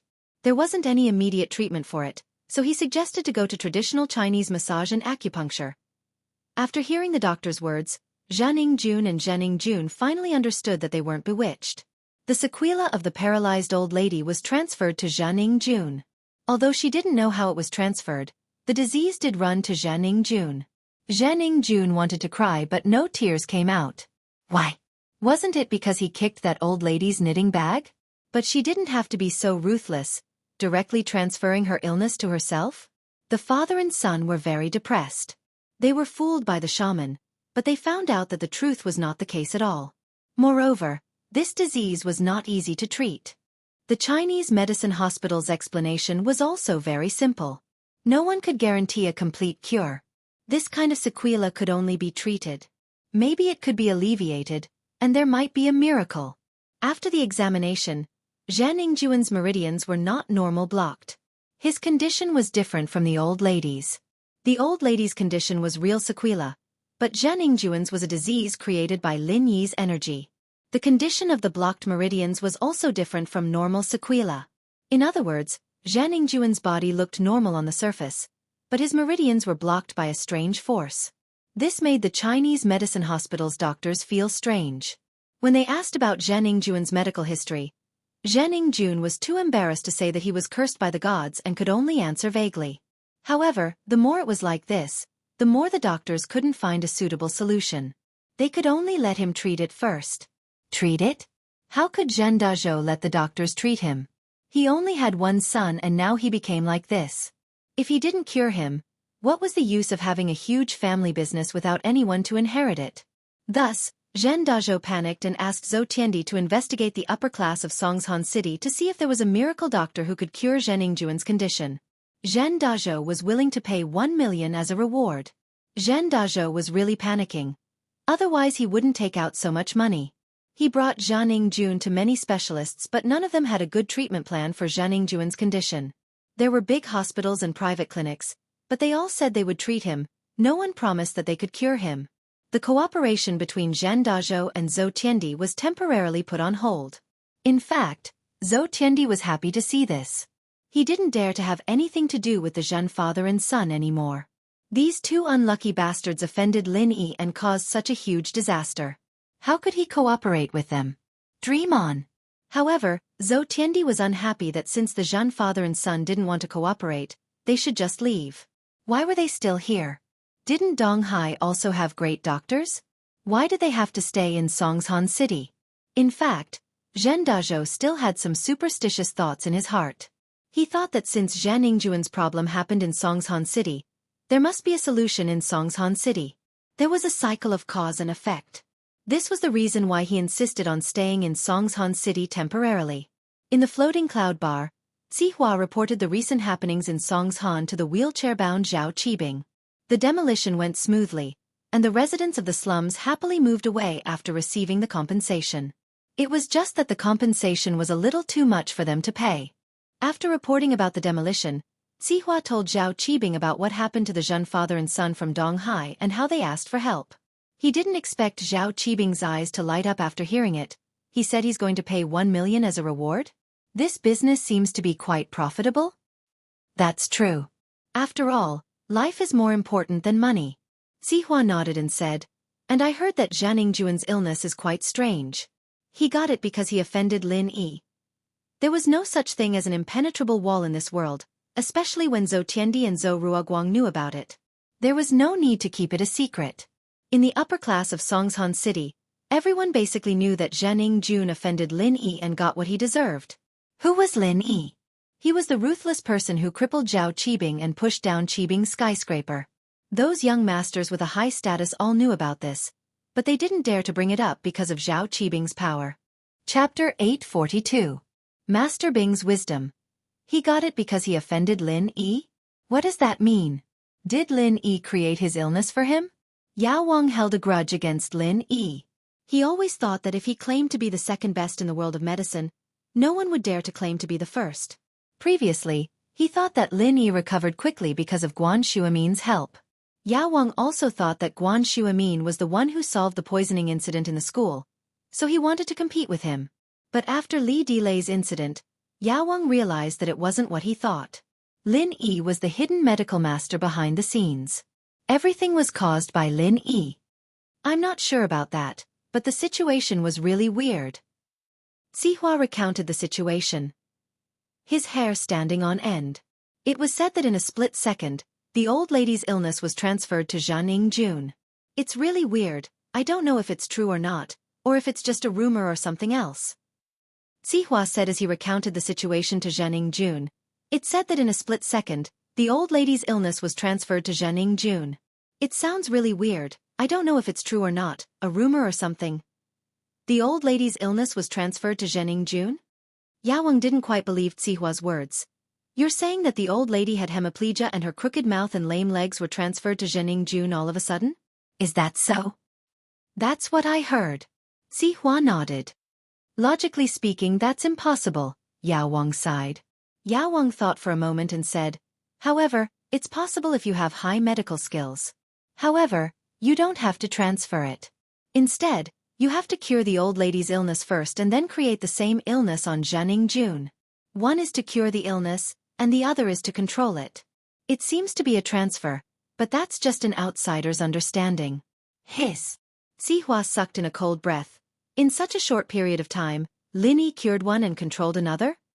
I can do that too. The king pharmacist snorted and said with some conceit. I, the king pharmacist, am not best at healing, but at harming people. This kind of insignificant skill is nothing to me. I see. I thought there was something wrong with this whole thing, but after Yao Wang's explanation, I see. Sihua nodded. Forget it, let's not talk about him anymore. Since that's the case, let's not talk about him. Master Bing, about the demolition of the orphanage. Wait, let's put the orphanage aside first.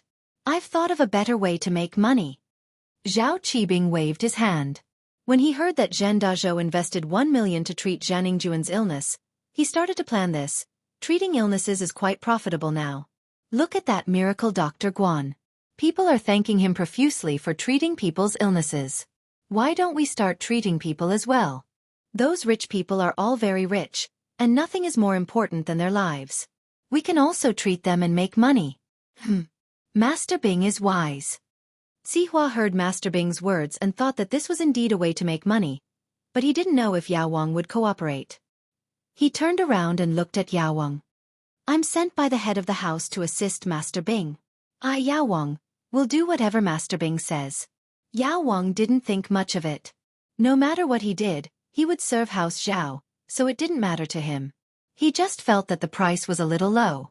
With his skills, was it only worth 1 million to treat an illness? He said in a roundabout way, Master Bing, but we can increase the price of the treatment. Of course. If I were to earn 1 million, how long would it take? Zhao Qibing laughed and said sinisterly, Isn't Yao Wang the best at harming people? That's easy, we'll treat him and charge him 1 million, but we won't cure him. We'll transfer his illness to another place and let him come to us for treatment. That way, we'll be rolling in money, won't we? Of course, we have to do it discreetly. We can't let them see through us. That's brilliant, really brilliant. Sihua said in admiration, Master Bing, you're really smart, coming up with such an evil plan. I didn't even think of it. Of course, don't we have a miracle Dr. Guan, Dr. Kong or something like that? We'll have a Zhao Yao Wang, and once we make a name for ourselves, we'll have as much money as we want. Zhao Qibing said proudly. Master Bing's idea is quite feasible. Yao Wang didn't object. He was a sinister person. Healing and harming people was his forte. This way, the profit from one patient wouldn't be as simple as 1 million. Medical skills could save lives, but it could also harm people. Medical practitioners were proficient in the structure of the human body. This was especially so for TCM practitioners. They could even create illnesses through certain means. Nowadays, most doctors studied medicine to save people. Even if there were some who only cared about profits and worked for money, they would still save people after receiving the money. But there were also some who weren't like that. They studied medicine not to save people, but to harm people. These people were originally close officials of the royal court and some nobles.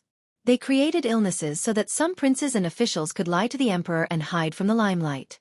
For example, if there were 2 factions fighting in the court, and the princes or the prime minister didn't want to get involved, they would claim to be sick to avoid it. Naturally, the emperor wouldn't believe them and would send the royal doctors to investigate. At this time, these people would play their role, creating fake illnesses to deceive the royal doctors. But as the dynasty changed, some of these people followed the fallen nobles and scattered among the people. They set up their own shops and began to walk among the rich, treating these rich people. But these people used to earn a lot of money from the noble families, and the medical fees weren't enough to satisfy their desires. So, these people started to treat some rich people, but they would never be cured. They would always have a backup plan, and they would keep collecting high medical fees until the rich person's money was drained. Then they would cure all the illnesses according to their mood, or they would just ignore them and let them die.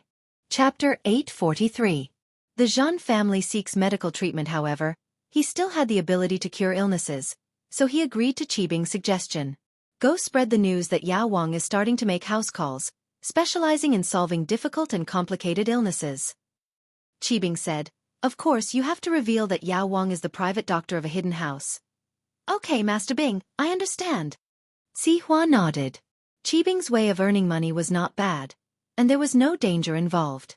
Now, tell me about the orphanage. Why, is there a problem? Qibing asked. It's like this, after we went there last time, wasn't the old dean a golden class master? I was thinking of asking Yao Wang to come out and scare the old dean into giving us the orphanage's territory. Sihua said. There's no rush. You can handle Yao Wang's house calls first. After all, we'll be able to see the money soon. It'll take some time to demolish the orphanage. Qibing said. Okay. Sihua nodded and went out to spread the news. Zhen Dazhou asked Zhou Tiandi to find out about the miracle doctors who served the rich. He felt that normal doctors couldn't cure Zhen Ningjuan's illness anymore. Only miracle doctors could. Heaven rewarded those who worked hard. Zhen Dazhou didn't think that House Zhao's private doctor would make house calls so soon. As one of the reputable people in East Ocean City, Zhen Dazhou naturally knew some news about the hidden aristocratic family, the Zhao family, who was entrenched in East Ocean City. However, people like him didn't have the chance to interact with the Zhao family. Even so, he knew that the Zhao family was a very powerful existence. When he heard that House Zhao's private doctor made house calls, he quickly sent Zhang Ningjun over. From his perspective, House Zhao's private doctor must be much better than the doctors outside. And so, Zhang Ningjun became Yao Wang's first patient. What's going on? Yao Wang glanced at Zhang Ningjun, whose face was crooked and legs were cramping. He pretended that he didn't know anything and asked faintly. My son, Zhang Ningjun, I don't know why, but he was possessed and became like this. Zhen Dazhou thought that there was no need to talk about the process of his son's illness. He might as well talk about the illness. What's your son's name? Zhen Ningjun? He's really handsome. Zhao Qibing couldn't help but chuckle when he saw Zhang Ningjuan's current appearance. How was he handsome at all? Zhen Dazhou knew Zhao Qibing. He knew that he was a famous young master in Donghai City. He had heard of his background as a hidden noble house, so when he saw Yao Wang beside him, he didn't suspect anything. He trusted Yao Wang wholeheartedly and sincerely allowed him to treat him. He didn't dare to get angry when he saw Qibing laughing. He smiled bitterly. My son used to be quite spirited, but now he can't even go out and meet people. Everyone laughs like Master Bing when they hear his name. Zhao Qibing couldn't help but laugh, but he regretted it after laughing. He was trying to get money from Dazhou. How could he piss him off? But after hearing Dazhou's words, Zhao Qibing breathed a sigh of relief. This Dazhou was quite smart. He knew when to advance and retreat. He said, Yao Wang, why don't you take a look at him? Yao Wang nodded and glanced at Zhang Ningjun. He understood the problem after a brief examination. Lin Yi's treatment was simple. He only used pure energy to seal a few of Zhang Ningjuan's acupoints. Even without treatment, he would recover in 8 to 10 years. Of course, Yao Wang couldn't say this out loud. It can be treated, but it's very complicated. Yao Wang pretended to be profound and said to Dazhou, Mr. Medicine King, I beg you, please cure my son's illness. As long as you can cure Ningjuan's illness, just tell me your conditions and I will do my best. Zhen Dazhou was overjoyed when he heard that the Medicine King could cure his son. He had seen many doctors and they were all helpless. Zhang Ningjuan's illness isn't an illness, nor is he possessed. Someone did something to him, Yao Wang said indifferently. This isn't a normal sequela of a stroke. Although it looks similar, there's a world of difference between them. Zhen Dazhou couldn't help but nod after hearing Yao Wang's words. Someone did something to him? No wonder normal hospitals couldn't do anything. Someone did something to him? Zhen Ningjun was shocked. He suddenly remembered that the person named Lin Yi patted him a few times and he fell sick after that. Could it be that he did it at that time? He couldn't help but exclaim, Yes. It must be Lin Yi's doing. Dad, I know. Lin Yi? Yao Wang pretended to be surprised after hearing Lin Yi's name. What did you say? Lin Yi did something to you? Yes. What's wrong? Zhen Ningjun froze. Yao Wang, do you know this person named Lin Yi? Zhen Dazhou didn't think that his son had been tampered with because it sounded a little unbelievable, so when his son talked about the process, Zhen Dazhou didn't pay much attention. But now that Yao Wang said that his son was done to him and that he knew the person his son suspected, he couldn't help but ask. Of course I know him. Yao Wang nodded. This Lin Yi is a medical expert. He's good at saving people but he's also good at harming people. How could I not know him? Fuck, so it was Lin Yi's doing. I'm going to kill him. Zhen Ningjun was furious after knowing the truth. Zhao Qibing sneered at the side. You want to kill him? Who do you think you are? I wanted Lin Yi dead for a long time, but now my leg is broken, Uncle Zhu is bedridden, the building collapsed, I lost money, but Lin Yi is still alive and kicking. But Zhao Qibing didn't say it. He didn't mind the father and son of Zhang Ningjun looking for trouble with Lin Yi. Even if they couldn't kill Lin Yi, it was good to make Lin Yi suffer. Zhen Dazhou coughed and glared at his son. Even if you want to take revenge, you have to wait until you're better. Can't you tell which is more important? Zhen Dazhou stopped his son and turned to Yao Wang. Yao Wang, between you and that Lin Yi, who's more powerful? Humph, I can cure the illness he created. Who do you think is more powerful? Yao Wang didn't answer the question directly. Chapter 844. The treatment gets worse, sure, but I can tell you the theory behind it, Yao Wang said. You've heard of pure energy, right? Other than us ordinary people, there are some practitioners who can use pure energy. Of course I've heard of it. My relative is also a mystic division master. Zhen Dazhou nodded, but it was more or less an exaggeration. That mystic division master wasn't his relative at all, but someone he hired to deal with an enemy. It was just a relationship of interest. Oh, it's easy now that you've heard of it. Yao Wang continued. Lin Yi used pure energy to seal Jianghu's meridians, causing them to be blocked. That's why he's in such a condition. It looks like the sequela of a stroke, but it's actually not. It's more complicated than a stroke. I see. Zhen Dazhou listened to Yao Wang's explanation and became even more nervous. Then how do I cure it? I can only use my acupuncture and my true qi to neutralize it one by one. But it consumes a lot of my energy and it's not something that can be cured in a day, so the process is more complicated. Yao Wang sighed. To be honest, it's not easy to treat this patient. Yao Wang, you have to save my son. If you don't do anything, what will happen to Jun in the future? Although his crooked mouth and crippled leg won't affect his life, it'll be a joke if he goes out. Zhen Dazhou panicked. We can discuss the consultation fee. Can you please do me a favor? Because I have some history with Lin Yi, and your son is the first patient I've ever seen, so I'll just have to help him. Yao Wang said, but let's make this clear, I'm not a charity and I'll take a certain fee. Let's set the fee at 1 million per visit. Okay. Zhen Dazhou nodded quickly. 1 million per visit wasn't a lot. His son's condition was too complicated, even 10 million couldn't cure him. Alright, since you've agreed, I'll transfer the Zhenqi in your son's body today. I'll transfer it from his legs to his hands, and from his mouth to his ears. This way, one of his ears will be crooked, and one of his hands will be useless. On the surface, he'll look like a normal person. As for your ears and hands, I will slowly dissolve them for you. Medicine King said. Alright, that would be great. When Zhen Dazhou heard this, he realized that it was possible to transfer his true qi. After transferring it, it wouldn't be too obvious. That was great. His ears and hands could slowly recover in the future. As long as his appearance looked like a normal person, it would be fine. Alright, since you've agreed, I'll start the treatment now. The Yao Wang nodded, took out the silver needles, and prepared to start the treatment. In fact, Lin Yi was only punishing him lightly. Lin Yi didn't want to create a complicated disease, so Yao Wang could easily solve it. Yao Wang's so-called transfer was to heal Jianghu's mouth and legs, then use the same method to seal the meridians around his ears and hands. It sounded like a diversion, but in fact, it was to create an opportunity for him to make money next time. Or else, 1 million was a little too little. Yao Wang had already set a goal to squeeze at least 10 million from Jianghu. Soon, under Yao Wang's acupuncture, Jianghu's mouth and legs returned to normal. However, one of his ears was deaf and one of his hands couldn't feel anything. However, these problems were hidden and couldn't be seen on the surface. Jianghu and Zhen Dazhou were naturally grateful to Yao Wang. After paying the fees, they agreed on the next time and left happily. Looking at the father and son from House Zhen leaving, a cold smile appeared on Zhao Qibing's face. 2 idiots, just wait to give me money. Master Bing, I've decided to get 10 million from the father and son from House Zhen. What do you think? Yao Wang told Zhao Qibing his idea. 10 million? So little? Zhao Qibing frowned.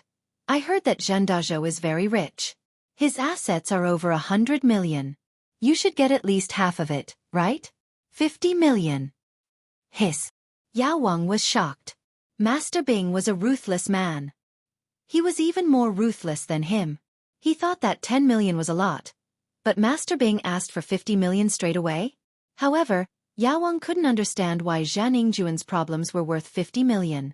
He couldn't help but ask, Master Bing, 1 million for 1 time and 10 times for 10 times, isn't that a lot? Are you stupid? Zhao Qibing glared at him. Can't you make more problems when you treat him? This shouldn't be a problem for you, right? Do you need me to teach you this?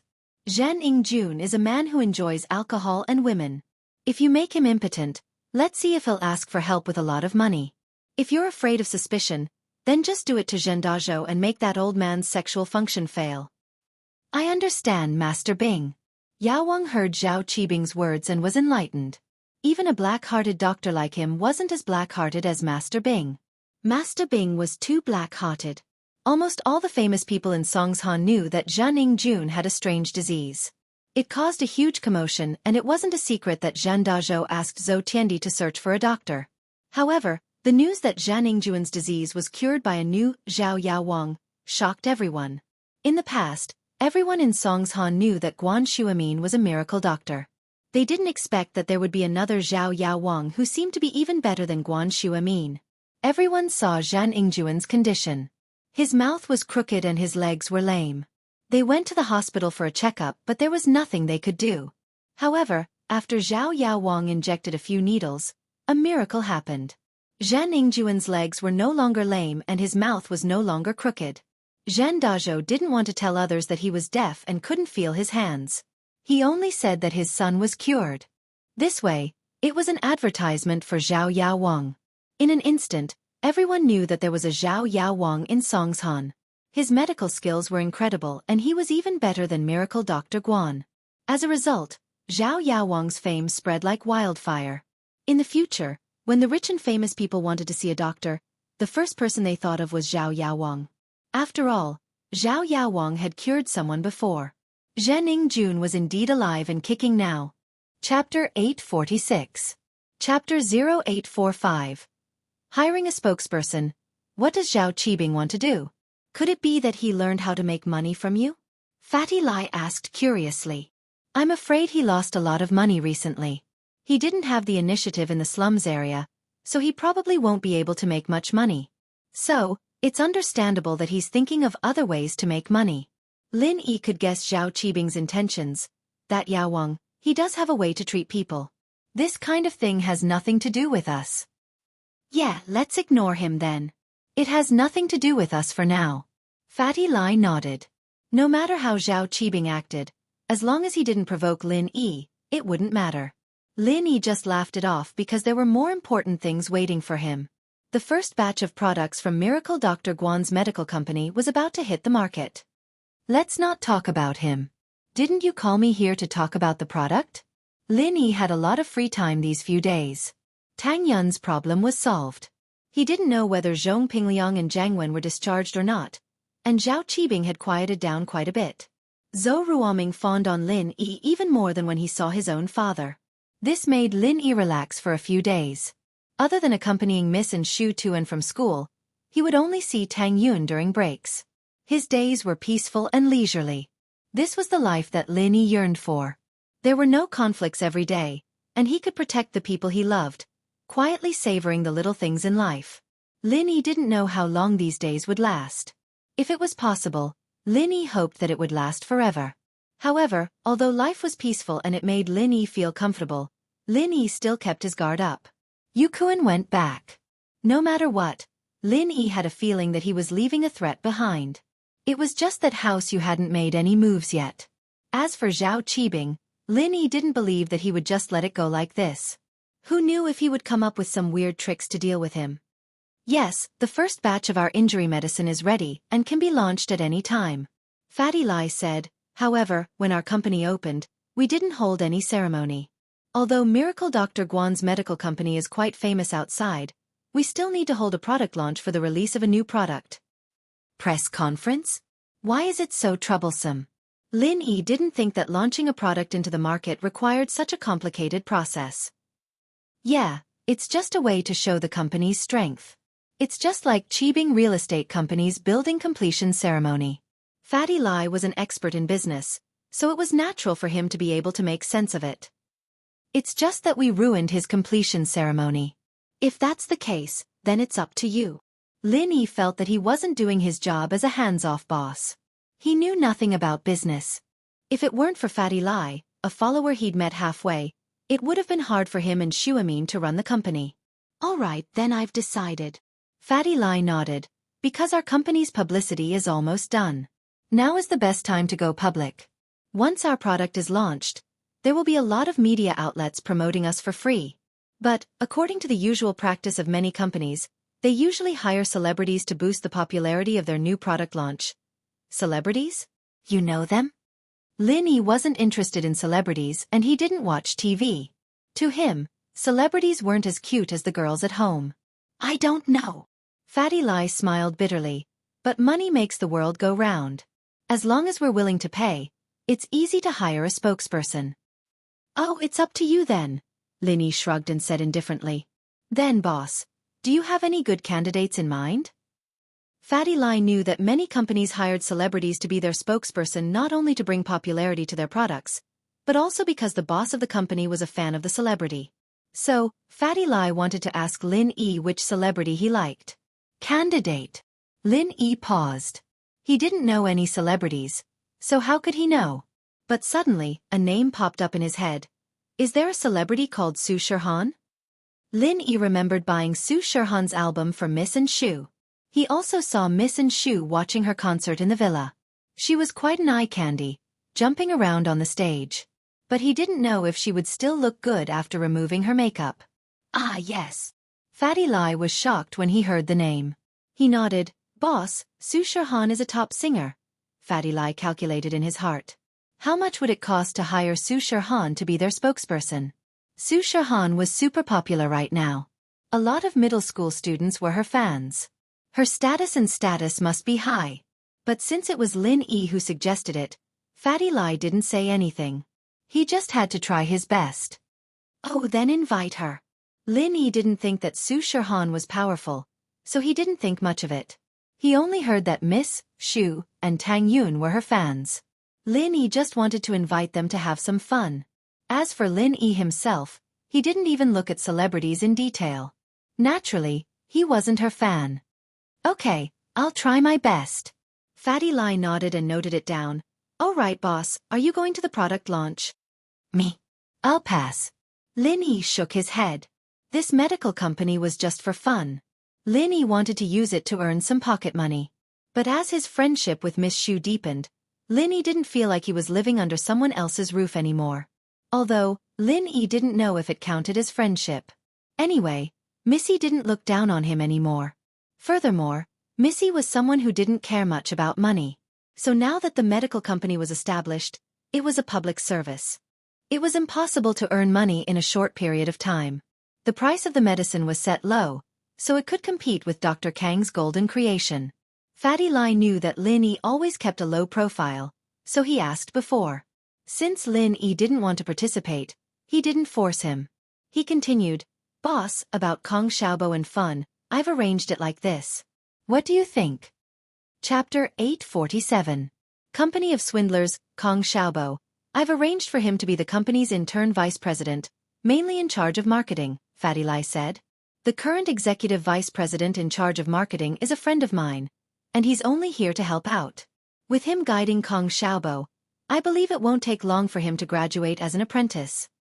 All right, I'll leave it to you. Lin Yi didn't expect Fatty Lai to arrange things so well, and it surprised Lin Yi. As for Xiaofan, I'll arrange for her to work in the quality inspection department, but the position of quality inspection manager is empty at the moment. It won't be too late to arrange for her to be the manager after she gets used to it, Fatty Lai explained. You've thought it through. Lin Yi was a classic example of nepotism, but whether it was Kong Xiaobo or Xiaofan, they wouldn't become arrogant because of this relationship. Although Kong Xiaobo was Lin Yi's follower, wasn't the company's general manager Fatty Lai also Lin Yi's follower? With Kong Xiaobo's grades, he wouldn't be able to get into any university, at most a third-rate one. It wasn't because he didn't study hard, but because Kong Xiaobo wasn't talented enough. He wasn't as smart as the Miss and Yushu, and he didn't have much of a heart. No matter how hard he studied, he could only maintain a below-average standard. Songshan Songshan was a good school, but that didn't mean that every student could get into a famous university. Students like Xiaobo, who weren't good at studying, could get into a better university if they had some connections or money. But those who didn't have any connections or money could only get into a third-rate university. Kong Xiaobo had thought things through a while ago, so he decided to put his studies aside and put his energy into managing the company.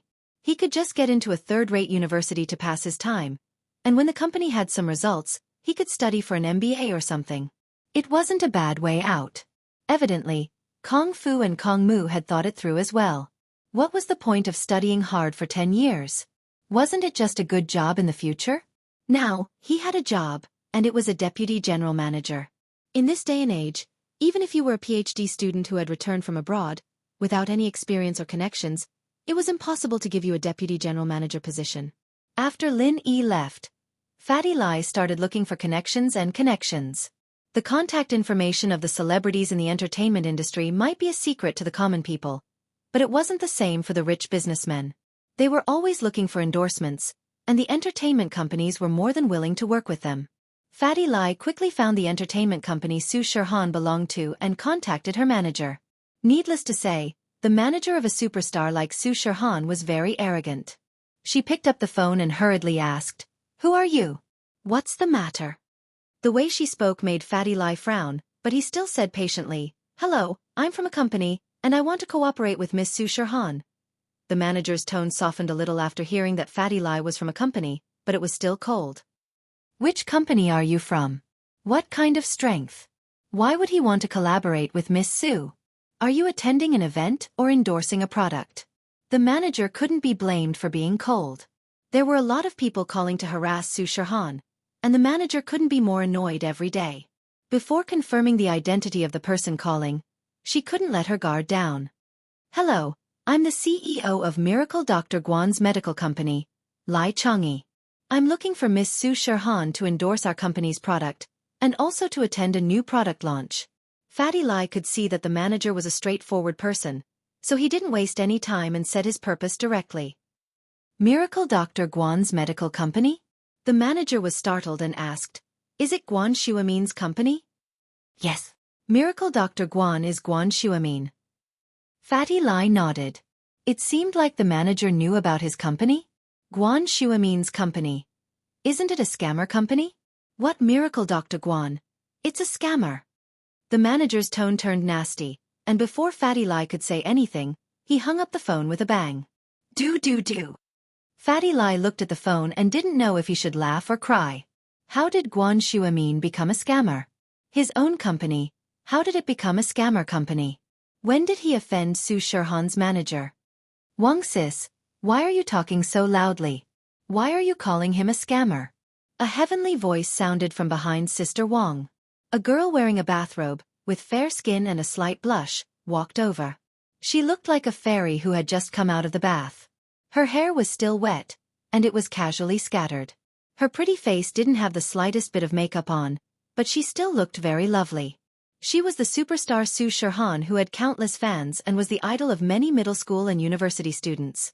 But at this moment, she didn't act like a superstar at all. She walked behind the manager like a mischievous girl and bent down to look at her phone, wanting to see who she was calling. "Han, are you feeling better?" Wang Sis's cold expression changed, and a concerned expression appeared on her face as she turned to look at Su Shirhan. I'm fine. Su Shirhan shook her head and smiled sweetly. "Wang sis, don't worry about me." "Right, you haven't told me yet? What happened before? Also, Wang sis, why is your temper so bad these days? You're always so cold when you pick up the phone." "It's not that I'm cold, but there are some entertainment reporters who always pretend to be fans and collaborators, spying on this and that. It's annoying me." Wang sis sighed. "Looks like I'll have to change the phone number after a while. Too many people know this number." "But, what if it's really a call to collaborate?" Su Shirhan nodded and asked. "I can tell with just a few words whether it's a collaboration or not. Some people have too much money and purposely call to have fun. Our Han isn't that kind of person. If you want to chase after a celebrity, go find someone else." Wang sis had been a manager for a few years, and she had a pair of sharp eyes. The companies that could really afford to collaborate with Su Shirhan were all big and famous companies, not some unknown small company. Chapter 848. The celebrity's strange illness. When she grew up and entered the entertainment industry, it was Wang Sis who acted as her manager, shielding her from the wind and rain. Although Wang Sis wasn't her real sister, in Su Shihan's eyes, she was more or less like a real sister. Now that she was earning money, Su Shihan would always split the income into two, one under Wang Sis's name. Although Wang Sis didn't want it, Su Shihan still insisted. No, it's a scammer company. Wang Sis shook her head. It's that Guan Shuamin, Miracle Dr. Guan's medical company. It's been hyped up on TV and newspapers recently, but it's actually a scammer. Haha. Su Shihan heard Wang Sis's words and couldn't help but smile helplessly. Wang Sis, Elder Guan is an expert in the medical world. How can he be a scammer? If he's not a scammer, then why can't he cure your illness? After acupuncture for so long, there's no improvement at all. He even said that he could cure it. Wang Sis said with disdain. You can't say that. So many hospitals couldn't cure it either, right? It's just that my illness is a bit strange. Su Shihan didn't think that Guan Shuamin was a scammer, since her situation was too complicated. Forget it. We have to have a conscience when we're endorsers.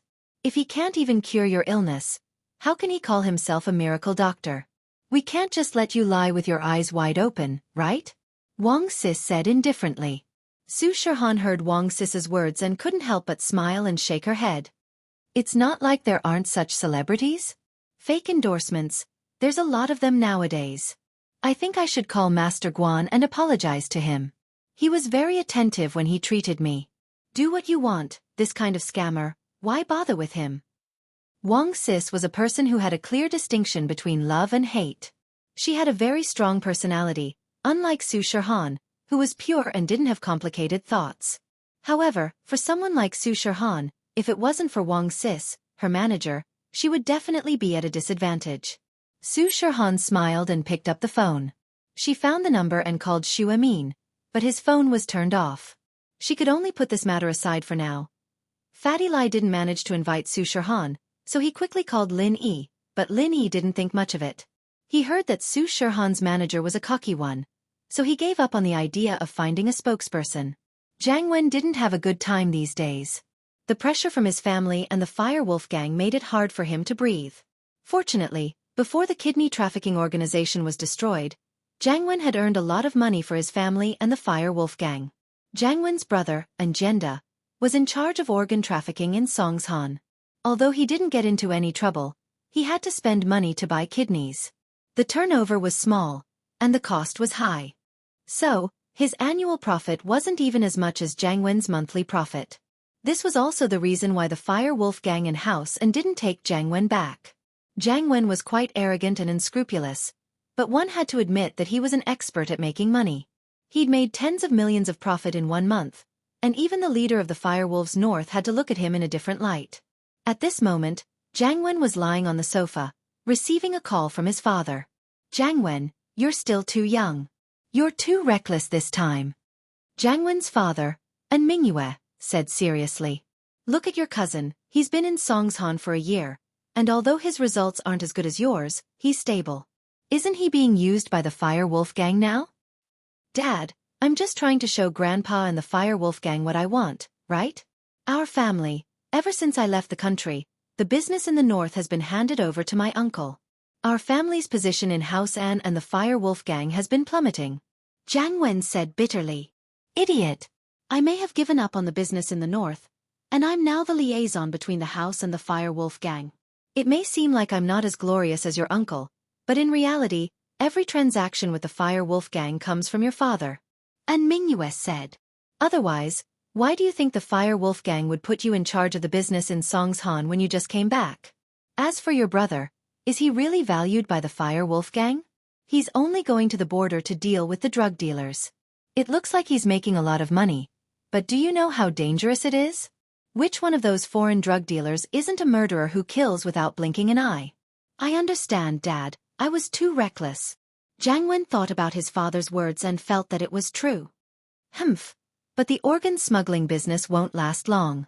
Anjenda had already attracted the police's attention when he started it. It's fine if it stopped now. You've made quite a lot of money for the Fire Wolf gang, so we'll let this go. And Mingyue said. Fortunately, the head of the Fire Wolf gang's northern branch is a cruel man.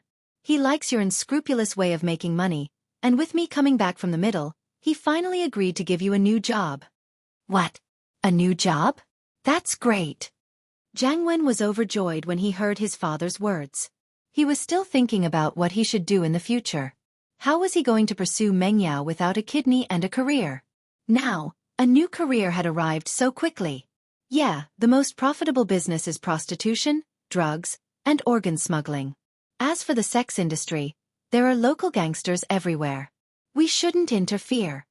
And Mingyue said, as for drug trafficking, your cousin is already in it. What you need to do now is gambling. You want me to build a casino? Jiang Wen could roughly guess his father's intention. Yes, but not a normal casino. It's an underground boxing ring. And Mingyue said, normal casinos are also controlled by local gangsters. It's not good for us to interfere. That's why we're doing the boxing business. Not only can we sell the tickets, but we can also bet on the outcome of the fights.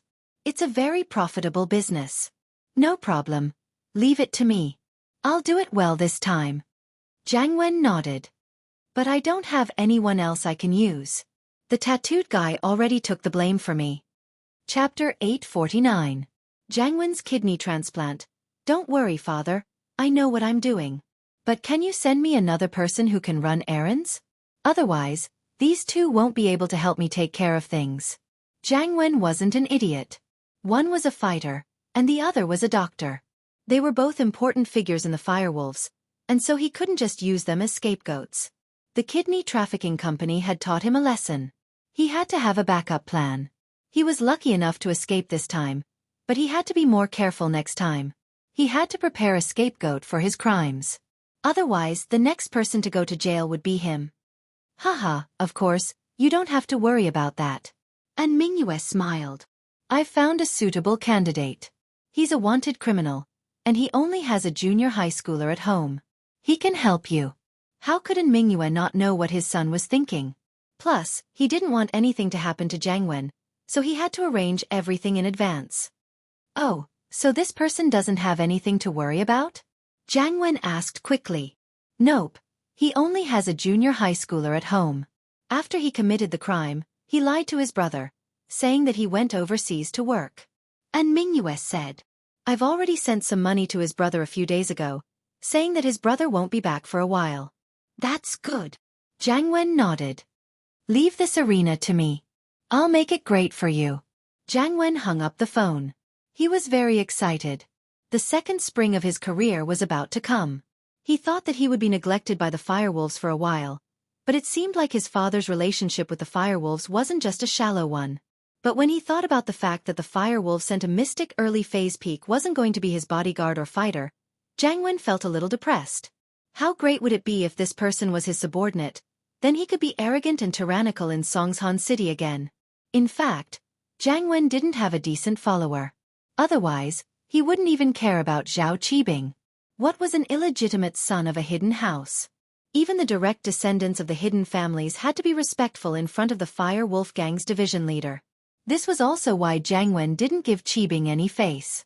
Qibing knew that Jiang Wen had the Firewolves behind him, so he didn't dare to act recklessly. However, the secrets of the Firewolves were only known to those who stood at a certain level.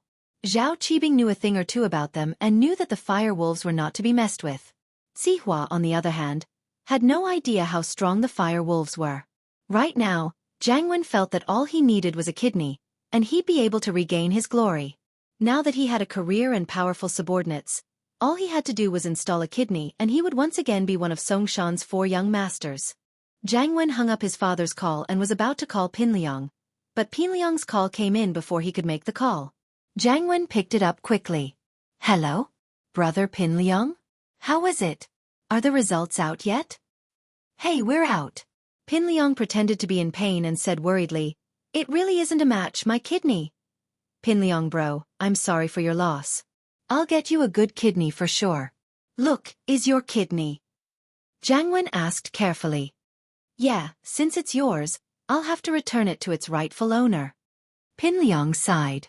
And bro, you can't forget me in the future. You have to get me a good kidney. Of course. When do you think we should do the surgery? Jiang Wen was worried that something might happen if something went wrong. The sooner the better. There's no rush, right? My body's been through a couple of surgeries, and I'm still very weak. I need to nourish my body before the surgery, right? Pin Liang said, troubled. Plus, the surgery fee is quite expensive. I'll have to discuss it with my dad first. The surgery fee is not a problem. Of course, I'll pay for it. How can I let you pay for it, bro? Jiang Wen said quickly. As for your body, we can nourish your body after the kidney transplant, right? How about this? I'll give you some nutrition fees, and you can buy some supplements or something. I see. Pin Liang was overjoyed. Jiang Wen, you idiot. I'm giving you a dog kidney and you're giving me money? What an idiot. But he didn't show it on his face. Since an bro says so, I can't really say no. I guess that's the only way.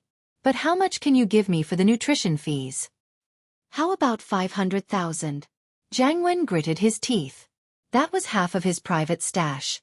The rest of it was given to the Firewolves and House N. He was feeling a little heartache. But he had a career now, and he had a kidney. What was this little bit of money?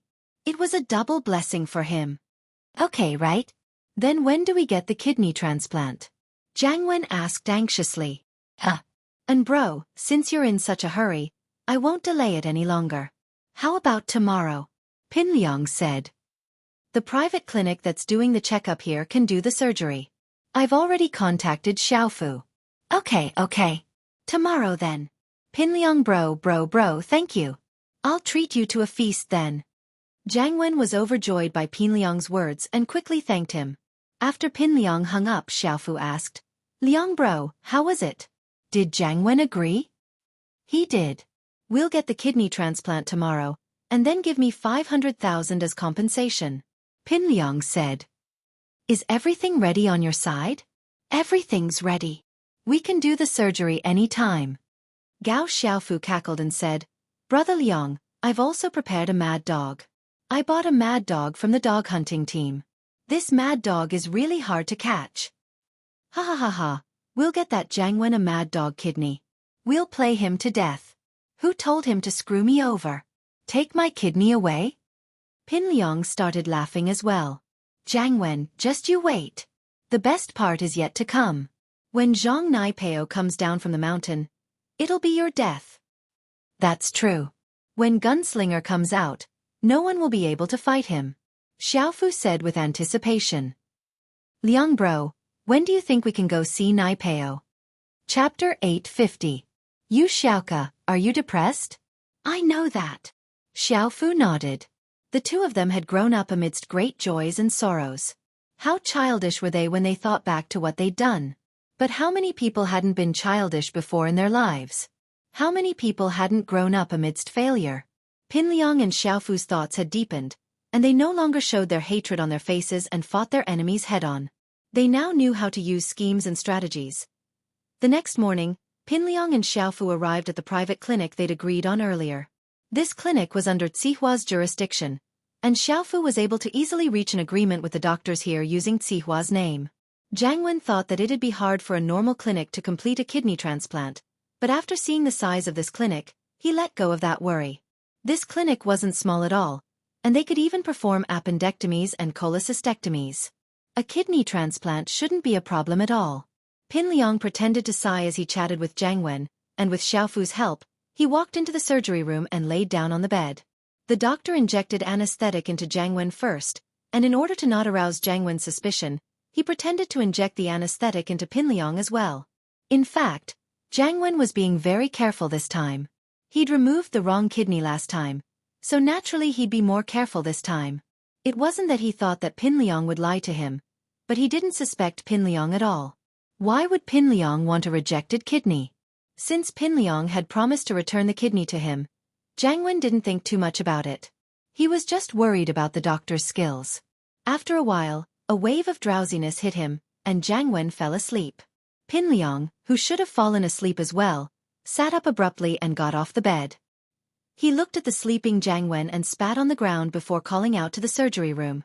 Xiaofu, open the door and let the dog out. All right, Liang bro.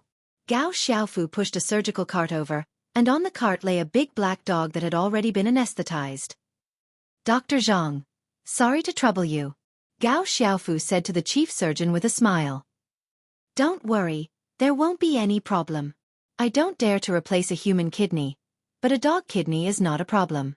Anyway, it's fine even if it's damaged, right? Dr. Zhang nodded and asked. It's fine if I die, Pin Liang said nonchalantly. The rest was left to Dr. Zhang, and Pin Liang and Xiaofu left first. Xiaoka was very depressed these days, almost to the point of being depressed. Qibing Real Estate wanted to demolish the orphanage, but before she could think of a good strategy, her source of income was cut off. Recently, the city's anti-theft campaign was in full swing, and Xiaoka realized that there was a plainclothes police patrolling every few steps. She didn't have a chance to make a move. Moreover, committing a crime at a time like this was no different from asking for death. Although what she did wasn't enough for Ling Shan to issue a wanted order for her. Who knew if Ling Shan told her subordinates about her appearance? What if she was recognized for being sneaky? However, she had to go out and earn money. The orphanage's expenses were getting higher and higher, and if this continued, they would be running out of money. Xiaoka was depressed and anxious. Xiaoka, what are you doing? You're walking around the house, and I'm getting dizzy. The dean couldn't help but ask when she saw Xiaoka walking around like a headless fly. Master, the police are starting to crack down. I can't go out and work anymore. Xiaoka sighed. I need to think of a way. It seems like I need to spread the news and get a few big deals. Linny sighed and said, Xiaoka, it's been hard on you. The dean looked at Xiaoka with heartache. If it wasn't for the fact that I can't show my face in public, I really want to share some of your burden. You're only 18, and you should be enjoying your youth without any worries, but you have such a heavy burden on you every day. Master, you're treating me like an outsider. You treat me like a daughter, and I share your burden. Isn't that what I should do? Xiaoka didn't think that she was suffering much. It had been so many years, and she was used to it. Now, all she wanted was to earn money so that the children in the orphanage could live a good life. Xiaoka, you're not young anymore, right? One of my biggest wishes is for you to marry into a good family, get rid of your current hard life, and live a happy life. The dean looked at Xiaoka and suddenly said, Me? Marry? Master, don't joke with me. Xiaoka shook her head. Who dares to marry me? I'm a female thief. Who dares to marry me? That's not important. If you don't say it yourself, who would know? The dean didn't mind. Just change a place and hide your name. Change a place and hide my name? No way. What about the children in the orphanage? How can I leave them alone? Xiaoka shook her head. So, whoever marries me has to bear the burden of the orphanage. Who would dare to marry me? Even if I'm as beautiful as a goddess, it's impossible, right? Plus, I'm not even a sky immortal yet. The dean sighed and didn't say anything else on the topic. He knew what Xiaoka was thinking. How could she think about marriage before the orphanage's problems were solved? And if it was as Xiaoka said, marrying her would have to bear the burden of the orphanage, then no one would dare to marry Xiaoka. Xiaoka was pretty, but she was used to playing around outside, and she was a female thief. Which rich family would want a girl like that? If it was a small family, who would be able to bear the burden of such a huge orphanage? But then again, even if those rich families were willing to marry Xiaoka, why would they help her bear the burden of the orphanage? They were rich, but they couldn't afford to spend money like that, could they? The orphanage's expenses went up to $1 million a year. How expensive were things nowadays? Chapter 851. House Kang's urging, what else can we do? We have to try, right? At least our sex Qinggong is good. And we're good at mechanisms. We're better than them. Yu Xiaoka said proudly. Last time I helped them rob tombs. If it wasn't for me, they'd be dead already. Just be careful. The dean knew that Yu Xiaoka had made up her mind, so he didn't try to persuade her anymore. The orphanage couldn't lose its income, or else it wouldn't be able to survive. Yu Xiaoka posted a mission on the thief store's website and waited for people to accept it. But normally, once a mission was issued, there wouldn't be people looking for it immediately. So during this time, Yu Xiaoka decided to do something. After thinking about it, she felt that she didn't have any skills. The only thing she could think of was to sell flowers in front of the hospital. The risk was low, and she could still make a profit. After thinking about it, she brought Xiao Ken and the older kids to the wholesale market to buy some flowers. They started selling flowers in front of the first public hospital. In fact, There was a local boss who controlled the sales of flowers, but he knew Xianxia. He knew that she was a cat burglar, and that she wasn't someone to be messed with. He also heard about the crackdown in the city, so he knew that Xianxia selling flowers was just a temporary measure. It wouldn't last long, so he turned a blind eye to it. Kong Ming laid on the sickbed. Luckily, his legs were only fractured, and not comminuted. It was a relatively light fracture. But as the saying goes, it takes 100 days to recover from an injury. Even if Kong Ming had some good medicine, he wouldn't be able to walk in a short amount of time. Fortunately, the wheelchairs were more intelligent. They could move forward and backward, and they could even turn corners.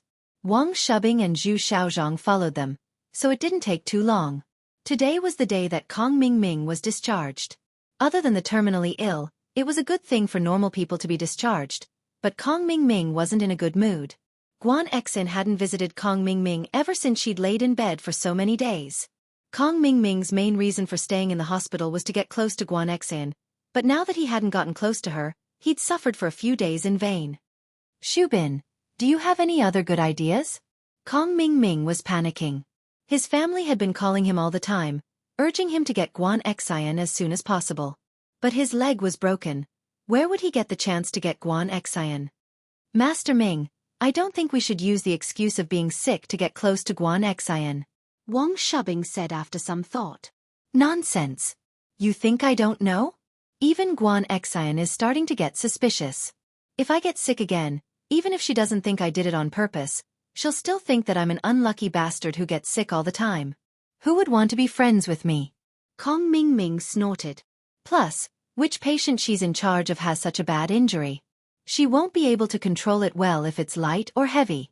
Yeah, but I really can't think of any good ideas.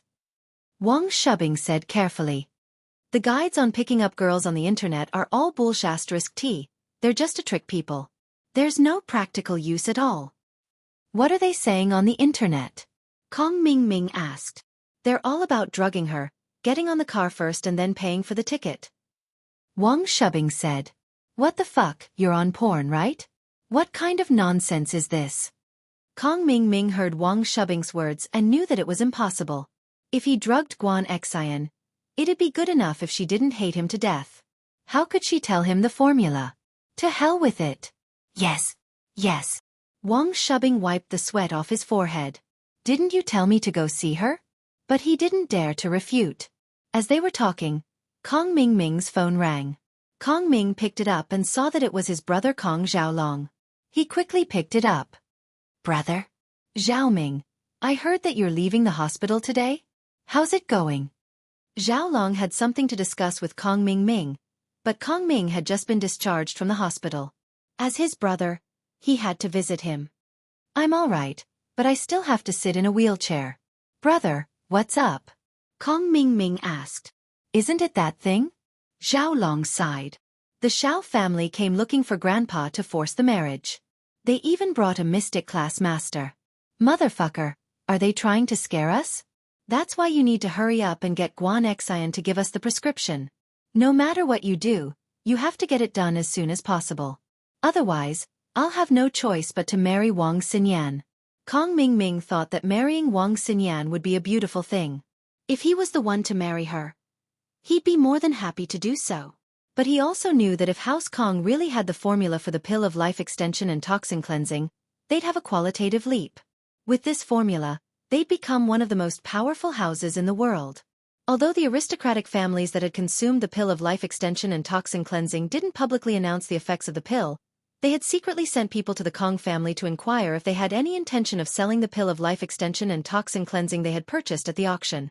If they could, they would offer a reasonable price. Reasonable price? House Kong had already spent more than 400 million on the pill of life extension and toxin cleansing. Wouldn't a reasonable price be more than 400 million? It was unimaginable. But Kong Ming knew that even if they spent 500 million, it would still be worth it to some of the older members of the big houses or even the hidden houses. One pill could extend one's lifespan by 10 years. That was money for life. It was worth it no matter how much it cost. Plus, Kong Ming had experienced the effects of the pill of life extension and toxin cleansing firsthand, and he was still benefiting from it. His cold from before, and now that he'd been smashed by the house, had healed rather quickly. It was all thanks to the changes in his body. If it were the old Kong Ming Ming, with his weak kidneys, he'd be lying in the hospital a long time ago. As a result, once House Kong got the formula and refined the pill of life extension and toxin cleansing, wouldn't all the other houses have to give them some face? At that time, the Kong family would be promoted to an aristocratic family, and that would be a matter of course. "I'll hurry," Kong Ming Ming said. "But we can't rush this, right?" Chapter 852. Oh. Injury medicine formula? Raw material supply? Raw material supply? What do we need that for? Kong Ming Ming didn't understand what Zhao Long wanted. If we find out that their formula is the same as our golden creation, we can sue them for patent infringement. Zhao Long said, as for the raw material supply, we can contact them and ask them to sell all their raw materials to us. That way, Miracle Dr. Guan's medicine company won't have any raw materials to sell.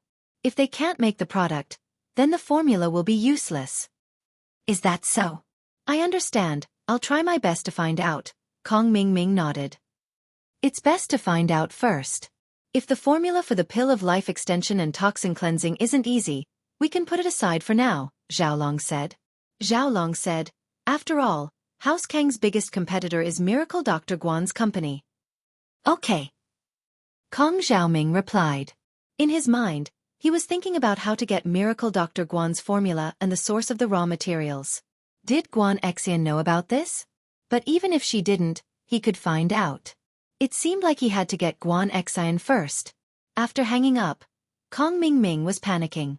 Miracle Dr. Guan's medicine company was going to release their new product next month. It would be too much of a rush to get the formula before then. Wang Shubing, things have changed. We have to get Xianxia as soon as possible. Kong Xiaoming didn't hide his intentions from his confidant. My big brother is already rushing me. Miracle Dr. Guan's medical company will be releasing their product into the market next month. We need to get the formula of the injury medicine and the raw material purchasing channel before that happens. Kong Xiaoming didn't hide his intentions from his confidant. Wang Shubing and Zhu Xiaozhong had helped him do some evil things before, such as murdering Xiaofan, so these things weren't a big deal in their eyes. Master Ming, that's going to be a bit difficult. Xianxian's a pure and innocent girl with a strong sense of self-defense. With her family background, she won't be easily tempted by money. That's why our methods of picking up girls like their dirt aren't going to work. Wang Shubin frowned and sighed. Xianxian is a girl from a wealthy family, she likes romantic love, but we don't have much to be romantic about. Romantic? Damn it, I didn't know what romance was 10 years ago. Whenever I saw a pretty girl, I would throw money at her. Kong Ming Ming said fiercely. But I don't care. Think of a romantic way for me right now. I need to finish Xianxian as soon as possible. There's no time. This. Wang Shubing was speechless. Where could he go to find romance at this time? However, since it was Kong Ming Ming's order, he could not disobey it. He could only think hard. Even though Zhu Xiaozhong wasn't named by Kong Ming Ming, there was no guarantee that Kong Ming Ming would ask him. So he didn't dare delay. While Wang Shubin was thinking, Zhu Xiaozhong was also thinking of a solution. You three, why are you standing in the middle of the hospital's entrance? Do you want to die? The three of them were thinking hard when they suddenly heard a loud shout. Kong Ming Ming looked up and saw a hearse entering the hospital. The three of them were standing in the middle of the entrance, blocking the hearse's way. The driver of the hearse was holding a wreath to pick up the deceased, but when he reached the entrance, he was blocked by Kong Ming Ming's group. He honked for a long time, but the three of them didn't hear him. The driver had no choice but to open the window and yell at them. However, Zhu Xiaozhong was an arrogant person. He was usually as domineering as a crab, but when he heard someone scolding him, he immediately became angry. He glared at the hearse driver and cursed. Who are you calling courting death? You old bastard, you don't want to live anymore, do you?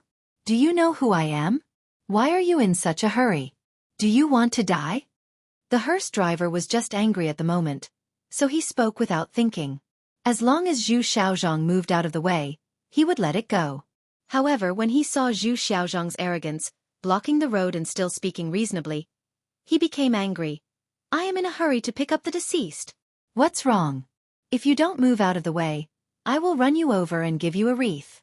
I will take you to the crematorium on the way. Ha! Zhu Xiaozhang wanted to continue yelling, but when he heard the driver say he would give him a wreath, he suddenly had an idea. Wreath. Flowers. Yes, if there was anything romantic, it would be giving flowers. He had seen some soap operas before. In those soap operas, the male protagonist would use flowers to woo the female protagonist. They would create a sea of flowers, and then the male protagonist would stand in the middle of the sea of flowers with a broken guitar, confessing his love. Although Xianxia wasn't a gold digger, she definitely couldn't stand such a romantic sea of flowers. Every girl wanted to have a romantic courtship like this, so Xianxia was no exception. Zhu Xiaozhang was so happy that he danced with joy. His gaze towards the hearse driver was a lot gentler than before. This person was a great help to him. So Zhu Xiaozhang smiled at the hearse driver. Thank you. The hearse driver was dumbfounded. What kind of person was this? He was giving him a wreath and he was thanking him? Was there something wrong with him? Was he crazy? Thinking of this possibility and seeing Zhu Xiaozhang's gratified smile, the driver shuddered. He suddenly remembered that this was a hospital. Could this person in front of him be a mental patient? Thinking of this possibility, the driver was shocked. It wasn't against the law for this psychopath to kill someone. He couldn't provoke him. He quickly reversed the car and prepared to leave from the back door of the hospital. He didn't want to provoke this psychopath and invite an unexpected disaster. Zhu Xiaozhang didn't have the mood to care about what the driver was thinking. He quickly turned to Kong Mingming. Master Ming, I have a good idea. What is it? Hurry up and tell me. Kong Mingming asked impatiently. It's like this, we can use the flower sea tactic. Wang Shubing said, Master Ming, we can buy a bunch of flowers and place them in the courtyard of the hospital. Then you can confess to Xianxia in front of everyone. How romantic would that be? When Xianxia is touched, she might give you a chance. Will that work? Kong Xiaoming listened to Wang Shubin's plan and felt that it was feasible. He couldn't help but feel moved. Chapter 853. Chapter 852. Rich Yu Xiaoka, you're right. Kong Mingming nodded. Now that you mention it, I think so too. In those dramas, a lot of them use a sea of flowers to woo someone. However, Kong Mingming and Wang Shubing had neglected one important point, and that was the relationship between the male and female lead in dramas. It was completely different from his relationship with Xianxia. The male lead used a sea of flowers to woo someone, but it was built on the premise that the female lead already had feelings for him. It was just that the two of them had misunderstandings or conflicts, or maybe it was just a layer of paper window that wasn't broken. That was why the sea of flowers had such a powerful effect. But the problem now was that Xianxia didn't like Kong Mingming at all, and she didn't have any feelings for Kong Mingming. How could she fall in love with Kong Mingming just because of the sea of flowers? If it was Lin Yi doing this, Xianxia might have gladly accepted. Then should we go back and contact the florist? Wang Shubing saw that Kong Mingming had agreed, so he asked. Go back for what? Can't we just buy the flowers here? It's better to do this as soon as possible. Kong Mingming was in a hurry, and he didn't want to wait any longer. Okay, then we'll buy it now. Wang Shubing nodded and pushed Kong Mingming out of the hospital. He saw Yu Xiaoka selling flowers with the children from the orphanage. Isn't there someone selling flowers here? Kong Mingming's eyes lit up when he saw Yu Xiaoka. What a pretty girl. But she looked familiar, as if he had seen her somewhere before.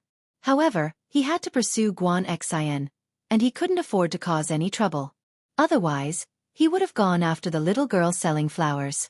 Wang Shubing and Zhu Xiaozhang also felt that Yu Xiaoka looked familiar, but they didn't know where they had seen her before. However, he didn't pay much attention to it.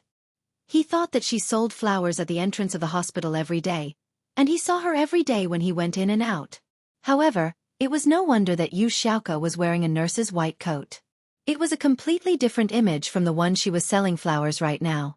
That was why Kong Xiaoming, Zhu Xiaozhang, and Wang Shubing didn't recognize her as the nurse who tricked them and sent them to the morgue.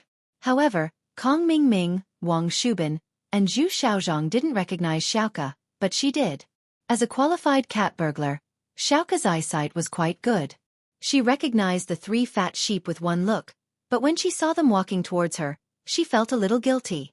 Could it be that the 3 of them recognized him? Xiaoka was a little worried, but thinking that she was just messing with them, They wouldn't know that she was the one who stole their wallets. She calmed down and pretended not to know them. Hey, how much are your flowers? We want to buy more. Do you have any left? Zhu Xiaozhang's tone was arrogant, but the more he acted like this, the more people would treat him as a fat sheep. Yes, I have as many as you want. But what flowers do you want to buy? Xiaoka's eyes brightened. She knew that the three idiots were going to give her money. We want roses. How many do you have? The ones you have aren't enough for anything. Zhu Xiaozhang said impatiently. Roses are 3 yuan each. I have as many as you want. If you don't have enough, you can plant them now, Xiaoka said. Zhu Xiaozhang felt that Xiaoka wasn't reliable after hearing her bullshit tea. He wanted to ask the flower shop nearby, but he heard Kong Mingming say something. Your words are quite interesting. Kong Mingming laughed. Then I'll buy them from you. I want to buy 10,000 roses and put them in the hospital yard. It'll be a sea of flowers for an hour. Is that okay? Sure, but you have to give me a deposit first. Xiaoka was overjoyed. She didn't expect to meet an idiot like this on her first day of selling flowers. He didn't even ask for the price and ordered 10,000 roses. 3 kuai was only the retail price of a single rose. She could buy 10 of them at a cheaper price, and she could even get the packaging for free. Deposit is not a problem, but I can't give you much. 10,000. I'll give you the rest after you get the flowers. Kong Xiaoming said. In his eyes, 10,000 kuai wasn't much, not to mention that he had just gotten some money from Zihua. He was quite generous. Xiaoka almost laughed out loud after hearing Kong Mingming's words. 10,000. 10,000 roses didn't even cost 10,000 RMB. Currently, the price of roses in Songshan City's flower wholesale market was 50 cents, but if the quantity was large, it could be lowered to 30 cents. So only 3,000 RMB was enough. This idiot gave her 10,000 at once. What a great deal. Xiaoka estimated that she could give them 80 cents if they bargained, but these three didn't seem to know the market at all. They didn't bargain and even gave her 10,000 as a deposit. Of course, Xiaoka couldn't show it. She said calmly, Okay, give me the deposit and I'll send the flowers to you. Kong Mingming and the others didn't expect that they could bargain with the price of the flowers. After all, they saw that Xiaoka was a street flower seller, and she didn't earn much from one flower. Plus, it was only a few kuai. Even Kong Mingming felt that it was beneath him to bargain. He was the second young master of House Kong. How could he argue with a few street flower sellers? If word got out, wouldn't people laugh their heads off? Kong Mingming sent Zhu Xiaozhang to a nearby ATM to withdraw 10,000 and gave it to Xiaoka. Here's the deposit. If you do well, there's a reward. To Kong Xiaoming, 30 or 20,000 wasn't much, so he promised Xiaoka that if she did a good job, there would be a reward. He wanted her to do a good job for him. Xiaoka's eyes lit up when she heard that there was a reward. She gave Kong Mingming some ideas. Boss, who are you welcoming? Is it your girlfriend? Yes, it's my girlfriend. I want to confess to her. Kong Mingming was overjoyed when he heard that Guan Xian was his girlfriend. He was in a great mood. He nodded. Why? Is there something? If you're welcoming your girlfriend, do you need me to prepare a sign or something? Xiaoka thought that since she earned so much from him and got a reward, she might as well give him something as well. Chapter 854. The big battle. Xiaoka was speechless. She wanted to give him a sign for free, but this guy wanted to give her money too?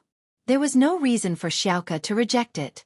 So he nodded and said, Boss, you are really straightforward. Your girlfriend must be very happy to have a boyfriend like you. Wahahaha, you know me too well. Of course, of course. Kong Mingming thought that with Xiaoka's lucky words, he would definitely be able to win today. He said to Xiaoka, Didn't we agree on 30,000? If you do well today, I'll give you 50,000. But other than the sign, you have to buy me some other things. All right, boss, just say it. Xiaoka thought that she'd met an idiot today. She'd be letting herself down if she didn't rip him off. Go get me some fireworks, a broken guitar, and a megaphone. I want to confess my love. Kong Mingming thought that in movies, other than a sea of flowers, there were fireworks as well, and so he took the chance to bring it up. Kong Mingming was too lazy to buy them himself, and he didn't know where to buy fireworks. He wasn't familiar with Songshan either, so he might as well let Xiaoka do it for him. Xiaoka happily went to buy the things. As a female cat burglar, she'd been to many places in Songshan, and so she knew what was sold and what was available. She sent Ken to the flower market to buy flowers, and another to buy fireworks, and another to the second-hand market to buy a broken guitar and megaphone. Xiaoka herself went to prepare the sign for Kong Ming Ming.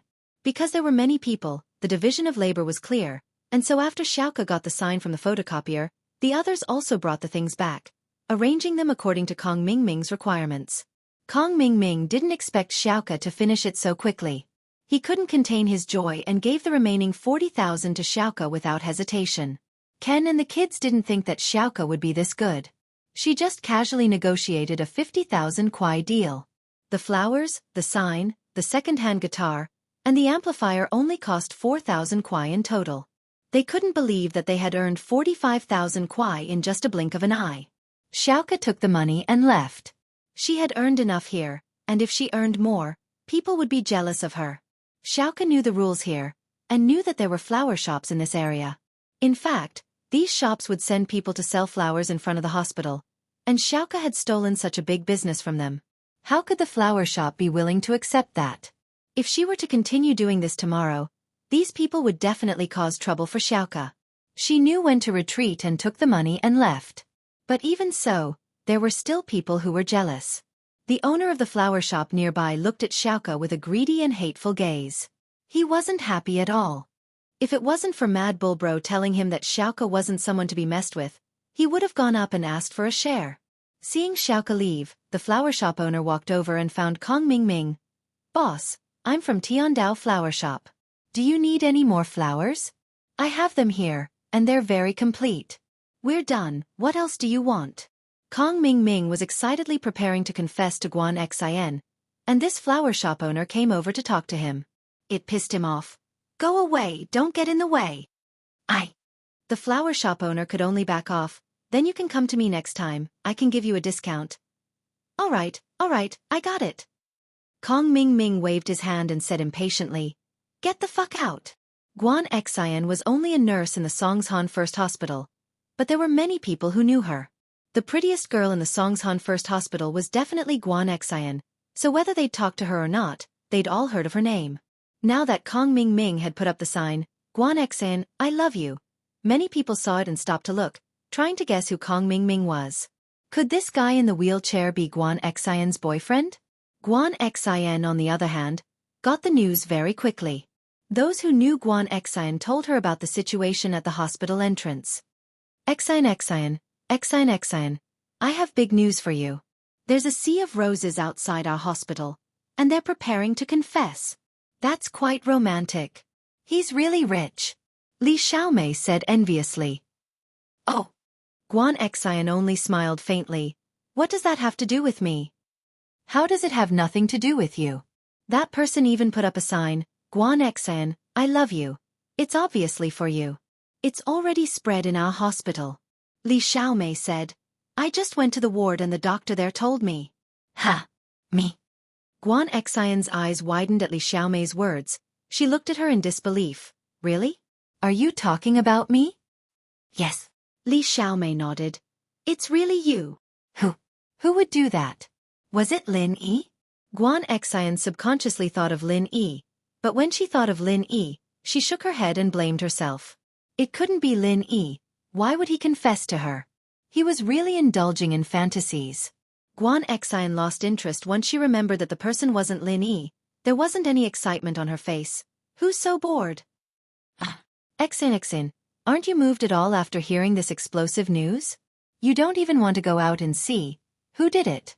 Li Xiaomei asked curiously. No. Guan Xin shook her head. What's there to see? It's probably Kong Ming Ming, that boring person.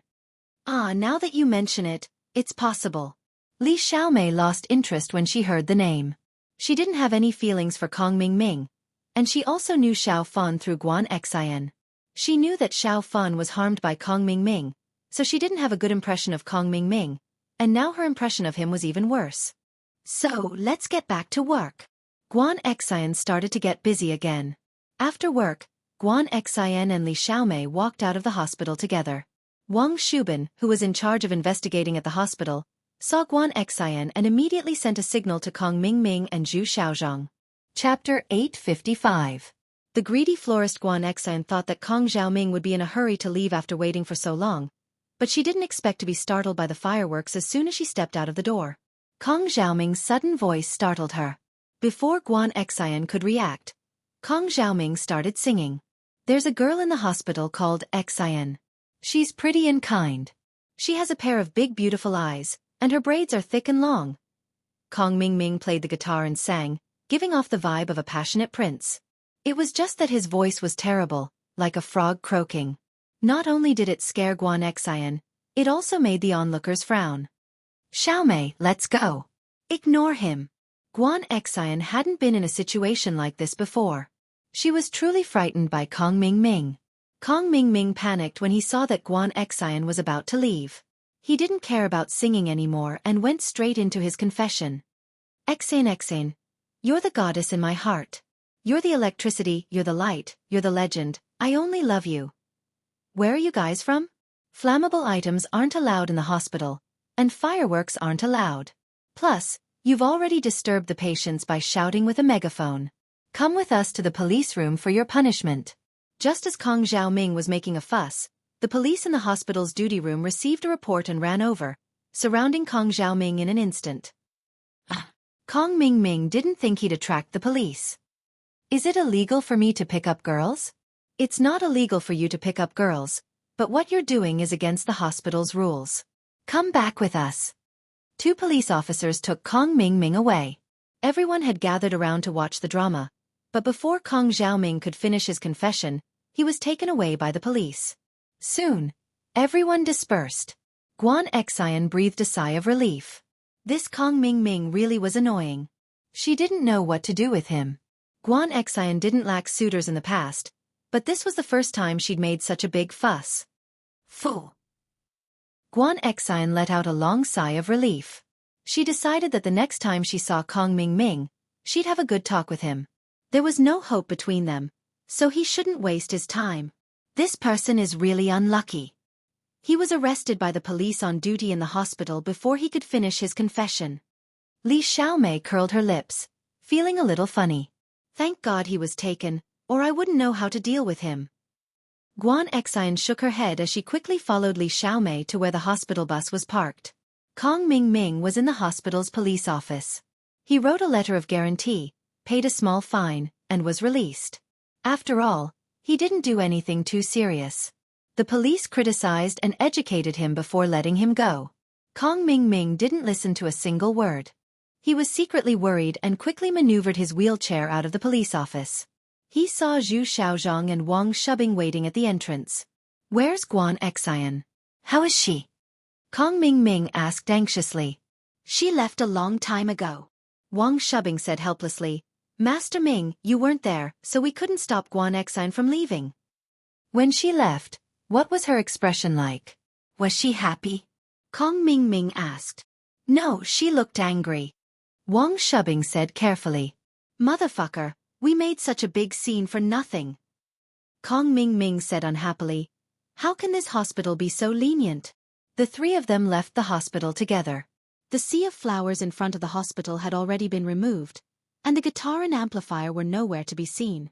However, Kong Xiaoming didn't really care about these things. Right now, he was thinking about how to get Guan Xian. It seemed that his confession was a complete failure. He just didn't know if he was angry because Guan Xian didn't like him, or was he angry because his confession was ruined. The owner of the flower shop in front of the hospital was rich. Kong Mingming was arrested. Wang Shubing and Zhu Xiaozhang were also gone. The 10,000 roses in front of the door were now ownerless. The owner of the flower shop quickly called a few workers to collect all the roses and put them in her cellar. The owner picked up a big bargain, but not only was he not satisfied, he was still planning to sell the flowers to Kong Mingming tomorrow. He waited at the hospital entrance and saw Kong Mingming and the other 2 walk over. He quickly greeted them with a smile. 3 bosses, do you still want to buy flowers? I have some cheap roses here. Guaranteed to be cheap. Do you still want them tomorrow? What the fuck? Kong Mingming glared at the flower shop owner. Still want to buy? Still want to make a fool of himself tomorrow? Boss, didn't you fail today? Don't you want to continue tomorrow? The owner paused and was a little unwilling. He saw that Xiaoka was earning money, so he was extremely jealous. Now he picked up 10,000 roses and wanted to sell them to Kong Ming. It would have been better if the owner didn't mention it, but once he mentioned the failed confession, Kong Ming was furious. He really touched his sore spot. He was so angry that he pointed at the flower shop owner and ordered Zhu Xiaozhang and Wang Shubing, "Beat him up. Motherfucker, don't be so noisy in front of me." As the saying goes, a man who is never content is like a snake trying to swallow an elephant. This owner was such a person. He obviously picked up 10,000 roses, but he still wasn't satisfied. He wanted to sell the 10,000 roses to Kong Ming. In the end, he was beaten up by Wang Shubing and Zhu Xiaozhang. They beat the owner until he lost his temper. Although the owner had some background and knew the boss of this area, Mad Bull Bro, he saw that Kong Xiaoming and the other two were driving a Porsche Cayenne. One look and he could tell that they were rich people. He could only cry and beg for mercy. Kong Ming's war of courtship ended in a farce. Guan Xian wasn't moved at all, making Kong Ming waste 50,000 yuan. However, Kong Ming didn't give up. The next afternoon, when it was almost time to get off work, he, Wang Shubing, and Zhu Xiaozhang squatted in front of the First People's Hospital, waiting for Guan Xian to get off work. Based on the current situation, what should I do? Kong Xiaoming sighed helplessly. He had accepted the mission his family gave him with full confidence. He thought that he could complete it perfectly, but who would have thought that Guan Xian would be so hard to deal with? Guan Xian wasn't moved no matter what he did. Logically speaking, his family background was similar to Guan Xian's, so they were considered a match. Why wasn't Guan Xian moved? Chapter 856. Guan Xian's father. Yesterday was a good opportunity. If we continued, Guan Xian might really be moved and give you a chance. But yesterday's plan failed. We can't use the same plan a second time. Even if we use it, it won't have any effect. So I think we should change our strategy. Aren't you talking nonsense? I know that too. Kong Xiaoming wasn't in a good mood. What I want right now is a practical solution, not a theoretical analysis like yours. I don't have much time left, do you know that? The situation right now is that my family is really pressuring me. If I really can't get the formula this time, my position in the Kong family will plummet. You two idiots won't be able to be as powerful without my support. This. Wang Shubing and Zhu Xiaozhang heard Kong Ming's words and realized that things weren't as simple as they seemed. Indeed, if Kong Ming wasn't popular in the Kong family, then the two of them wouldn't be able to call the shots like they were now. Thinking of this, Wang Shubing took a deep breath and began to think of a countermeasure. Kong Ming saw that he was thinking and didn't disturb him. Among them, only Wang Shubing could be considered the brains, so everything depended on him. I got it. Wang Shubing suddenly had an idea. Master Ming, all the signs show that Guan Xian is a good girl. This type of girl listens to her family. So, if we directly propose to the Guan family, there should be some hope. Think about it. You are the grandson of Dr. Kong, and Guan Xian is the granddaughter of Miracle Dr. Guan. You two are a strong combination. I think Guan Shuamin wouldn't object, right? Your idea might work, but you have to understand that I'm not looking for Guan Xian to marry her. I'm just trying to get Guan Xian's recipe from her. If I can have some fun, then I'll do it. It's fine if I can't, but marriage is out of the question. Kong Xiaoming said. How can I get married if I get the recipe out of her? Plus, even if it's a fake marriage, my grandfather has to step in. I can't be stupid enough to ask for Guan Shuamin's hand. Do you think Guan Shuamin will believe him? This. Wang Shubing hesitated. Master Ming, why don't you pay her a visit and tell her that you just want to get to know her better? Although it's not a formal proposal, it's still a hint. I'm sure Shuamin won't reject it too much. Wouldn't it be perfectly justifiable for you to approach Guan Xian? That makes sense. Kong Xiaoming nodded. But I'm not familiar with him. I've never met him before. What if he objects to it? I think you're not asking for her hand in marriage, Master Ming. You're just asking to be friends with Guan Xian. I don't think Guan Shuamin would reject you out of respect, would he? As long as he doesn't refuse, we can do it. Wang Shubin continued. Of course, if Guan Shuamin strongly disagrees, even if you're with Guan Xian, he will still find a way to separate you two. He won't easily give the recipe to Guan Xian. That's true. The key was the attitude of the Guan family. Then should we pay a visit to Guan Shuamin? Kong Mingming nodded. I'll have to discuss this with my family. We can't go empty-handed, we have to bring some gifts. As the three of them were talking, it was time for the hospital to get off work. Guan Xian and Li Xiaomei walked out of the hospital. When they were about to reach the entrance, Guan Xian said to Li Xiaomei, Xiaomei, you can take the commuter car today. I have other things to do. Oh? You have a date? Li Xiaomei paused. She smiled mischievously at Guan Xian. Don't tell me it's with that Kong Mingming? How is that possible? Guan Xian glared at her. Even if you beat me to death, I would never go on a date with him. Don't make wild guesses. My dad came to Songshan for business. He's here to pick me up. Haha, I see. Li Xiaomei nodded. Isn't that the legendary major shareholder? Shouldn't the dean come out to greet him? My dad is just passing by. He didn't come to the hospital for an inspection. Why would he notify the dean? Guan Xian didn't know whether to laugh or cry. All right, I'll be going first. Guan Xian ran towards the Audi A6L parked in front of the hospital. The car was quietly parked not far from the entrance. It didn't enter the hospital, so no one noticed that it was Guan Xiaoxiang's car. Young Master Ming, Guan Xian is here. Wang Shubing saw Guan Xian and reminded Kong Mingming. Oh, she's not taking the commuter car? Kong Mingming paused. His original plan was to wait for Guan Xian to get on the commuter car. Then, the three of them would silently follow behind. Once Guan Xian was home, they would pay her a visit. He didn't expect Guan Xian to not get on the commuter car. Did she have something else to do today? No. Young Master Ming, she got on the Audi A6L. It's a Songjiang license plate.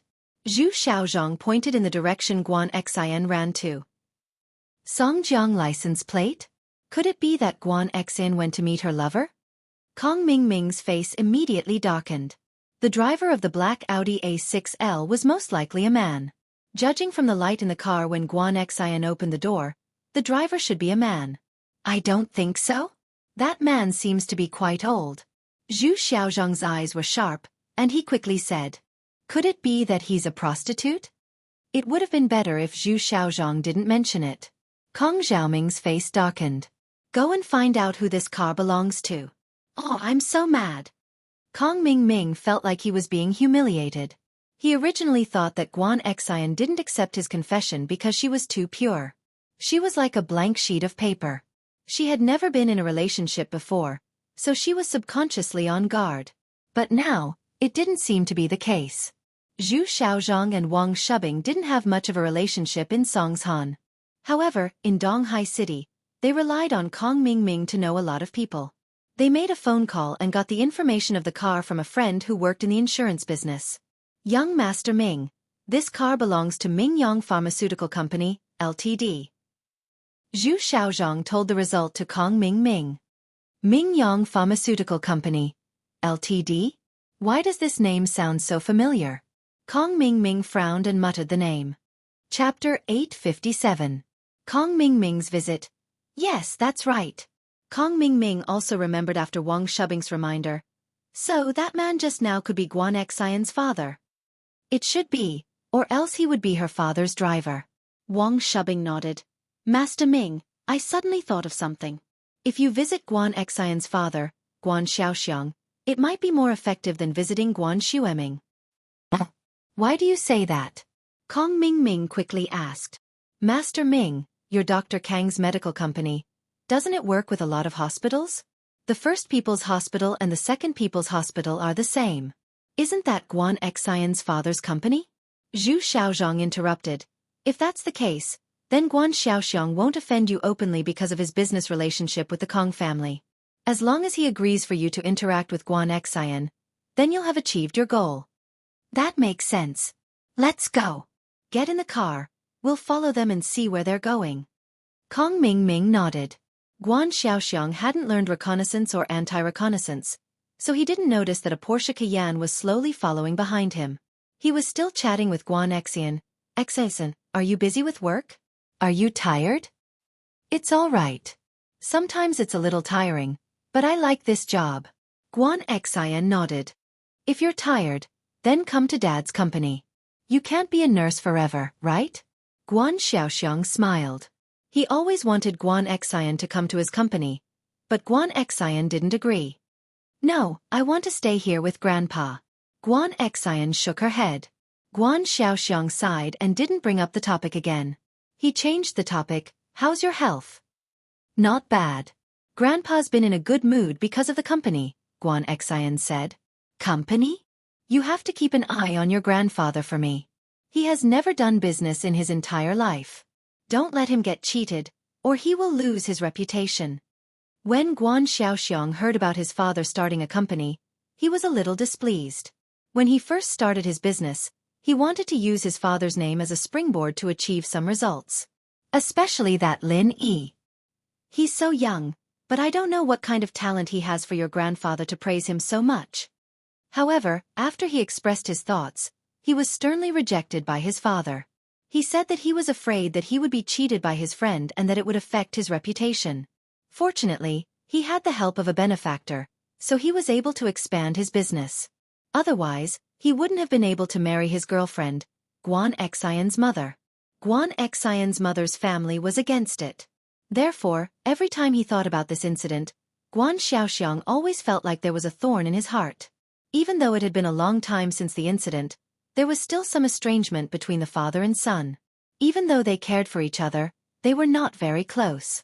No, Lin Yi is a good person. He wouldn't lie to Grandpa. Xian subconsciously defended Lin Yi when she heard her father's words. However, as soon as she opened her mouth, she felt that she was a little too impatient and blushed. Looking at his daughter's face, Xiaoxiang suddenly frowned. Could it be that his daughter had fallen for Lin Yi? Xiaoxiang didn't continue on this topic. The car slowly drove into Songshan Medical University. Xiaoxiang parked the car in front of his father's villa. Even though the father and son's relationship wasn't very harmonious, Xiaoxiang would still go home to visit Xuemin every time he came back to work. Xuemin's relationship with his son had been like this for the past few years. Now he was used to it. When he saw his son return, he nodded and didn't say anything. He went back to his study and continued with his work. On the other hand, Xiaoxiang sat on the sofa in the living room and chatted with Xian about the hospital. Kong Mingming followed Xiaoxiang's car all the way to the entrance of Xuemin's villa. In order to pursue Xian, he bought a fake medical university pass so that he could enter and exit the family area. Master Ming, it looks like that person is Xian's father. If he was a driver, he wouldn't be able to enter the villa. Should we go visit him tonight? Wang Shubin asked. Yes, we'll go buy some gifts first, then we'll visit him. Kong Mingming confirmed that the person was Xian's father, Xiaoxiang. He was relieved. Kong Xiaoming carried some famous cigarettes and wine as Wang Shubin pushed him to the front of the villa. He rang the doorbell of Xuemin's house. Zhu Xiaozhong was arranged to stay in the car. With his personality, it wasn't appropriate to bring him in. Mother Lu opened the door and saw Kong Mingming in a wheelchair and Wang Shubin pushing him. She was surprised and asked, "Excuse me, are you here to see Professor Guan?" "No, this young master." I'm Kong Xiaoming, the second grandson of Miracle Dr. Kong of Donghai. I'm here to pay a visit to Guan Xiaoxiang." Kong Xiaoming replied. "Oh, wait a moment, I'll ask for you," Mother Lu nodded. She didn't open the iron gate outside but turned around and went back into the living room. "Mother Lu, who's here?"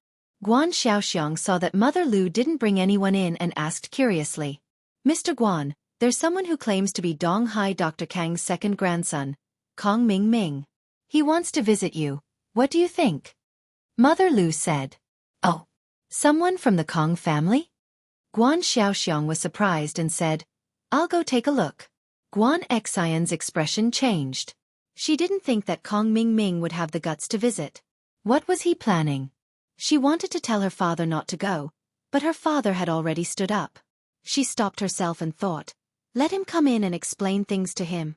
Guan Xiaoxiang and Mother Lu came to the door and saw Kong Mingming in a wheelchair. He was shocked. He had never seen Kong Mingming before, but he didn't think that Kong Mingming would come in a wheelchair. He couldn't help but ask, "You're Kong Mingming? What happened to you?" "Uncle Guan, hello, I'm Kong Mingming." Kong Mingming saw that Guan Xiaoxiang came to greet him and quickly said, "I was hit by something 2 days ago. It's not a big deal. It's just a normal bone fracture. It'll heal soon." "Oh." Guan Xiaoxiang didn't ask too much. He opened the iron gate and let Kong Mingming and Wang shoving into the mansion. "Kong Mingming, you don't mind me calling you that, right?" It's fine. "Uncle Guan, you can call me Zhao Ming," Kong Mingming said respectfully. He wanted to leave a good impression in front of Guan Xiaoxiang, so he naturally pretended to be a good young man. Guan Xiaoxiang nodded. "Kong Mingming, are you here to visit me? What business do you have with me? Are you here to represent your grandfather, or?" Chapter 858. Guan Xian is engaged. "Okay, please come in." Even though Guan Xiaoxiang didn't know the purpose of Kong Mingming's visit, he was still a member of Donghai's Kong family. They were in the same line of business, and his company had many collaborations with the Kong family. He didn't want to neglect Kong Mingming. After entering the study, Guan Xiaoxiang sat on the sofa. Kong Mingming was in a wheelchair, so Guan Xiaoxiang didn't bother with pleasantries. He looked at Wang Shubin and asked, "This is Uncle Guan. Don't worry about him. He's my friend. Just let him stand here." Kong Mingming waved his hand. "Okay, then why are you here?" Guan Xiaoxiang really didn't know why Kong Mingming was here, and why was he here to visit him? How did he know that he would come to his father's place tonight? Even though he was confused, he didn't show it on his face. He wanted to hear what Kong Mingming had to say.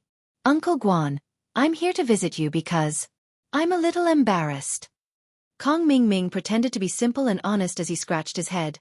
"I'm not here on behalf of my grandfather, nor on behalf of Dr. Kang's medical company. I'm here for myself." "Oh?" Guan Xiaoxiang frowned slightly, but he only made a sound of confusion. He didn't ask any more questions. "Hee. Uncle Guan, I'm sorry to disturb you, but I have my own difficulties." Kong Mingming was a little embarrassed. "A while ago, my leg was broken. When I was in the hospital, it was Miss Guan's meticulous care that allowed me to get out of the hospital so early. Miss Guan's gentleness, beauty, and generosity deeply touched me. As the saying goes, a gentleman seeks a fair lady. I really admire Miss Guan, and I want to be friends with her. I hope Uncle Guan won't object." "A fair lady seeks a fair lady? You mean you want to be friends with Guan Xian?" Guan Xiaoxiang's frown deepened. "Haha, you're right, Uncle Guan, but I'm not saying that I'm going to be friends with Guan Xian right away. I just hope that you can give me a chance. If it doesn't work out, I'll leave quietly." Kong Mingming tried his best to make himself look pitiful. He just wanted a chance. With that, and the partnership between the two families, Guan Xiaoxiang would definitely give him face.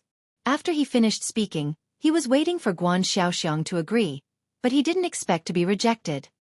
"I'm sorry, but I can't agree to your request."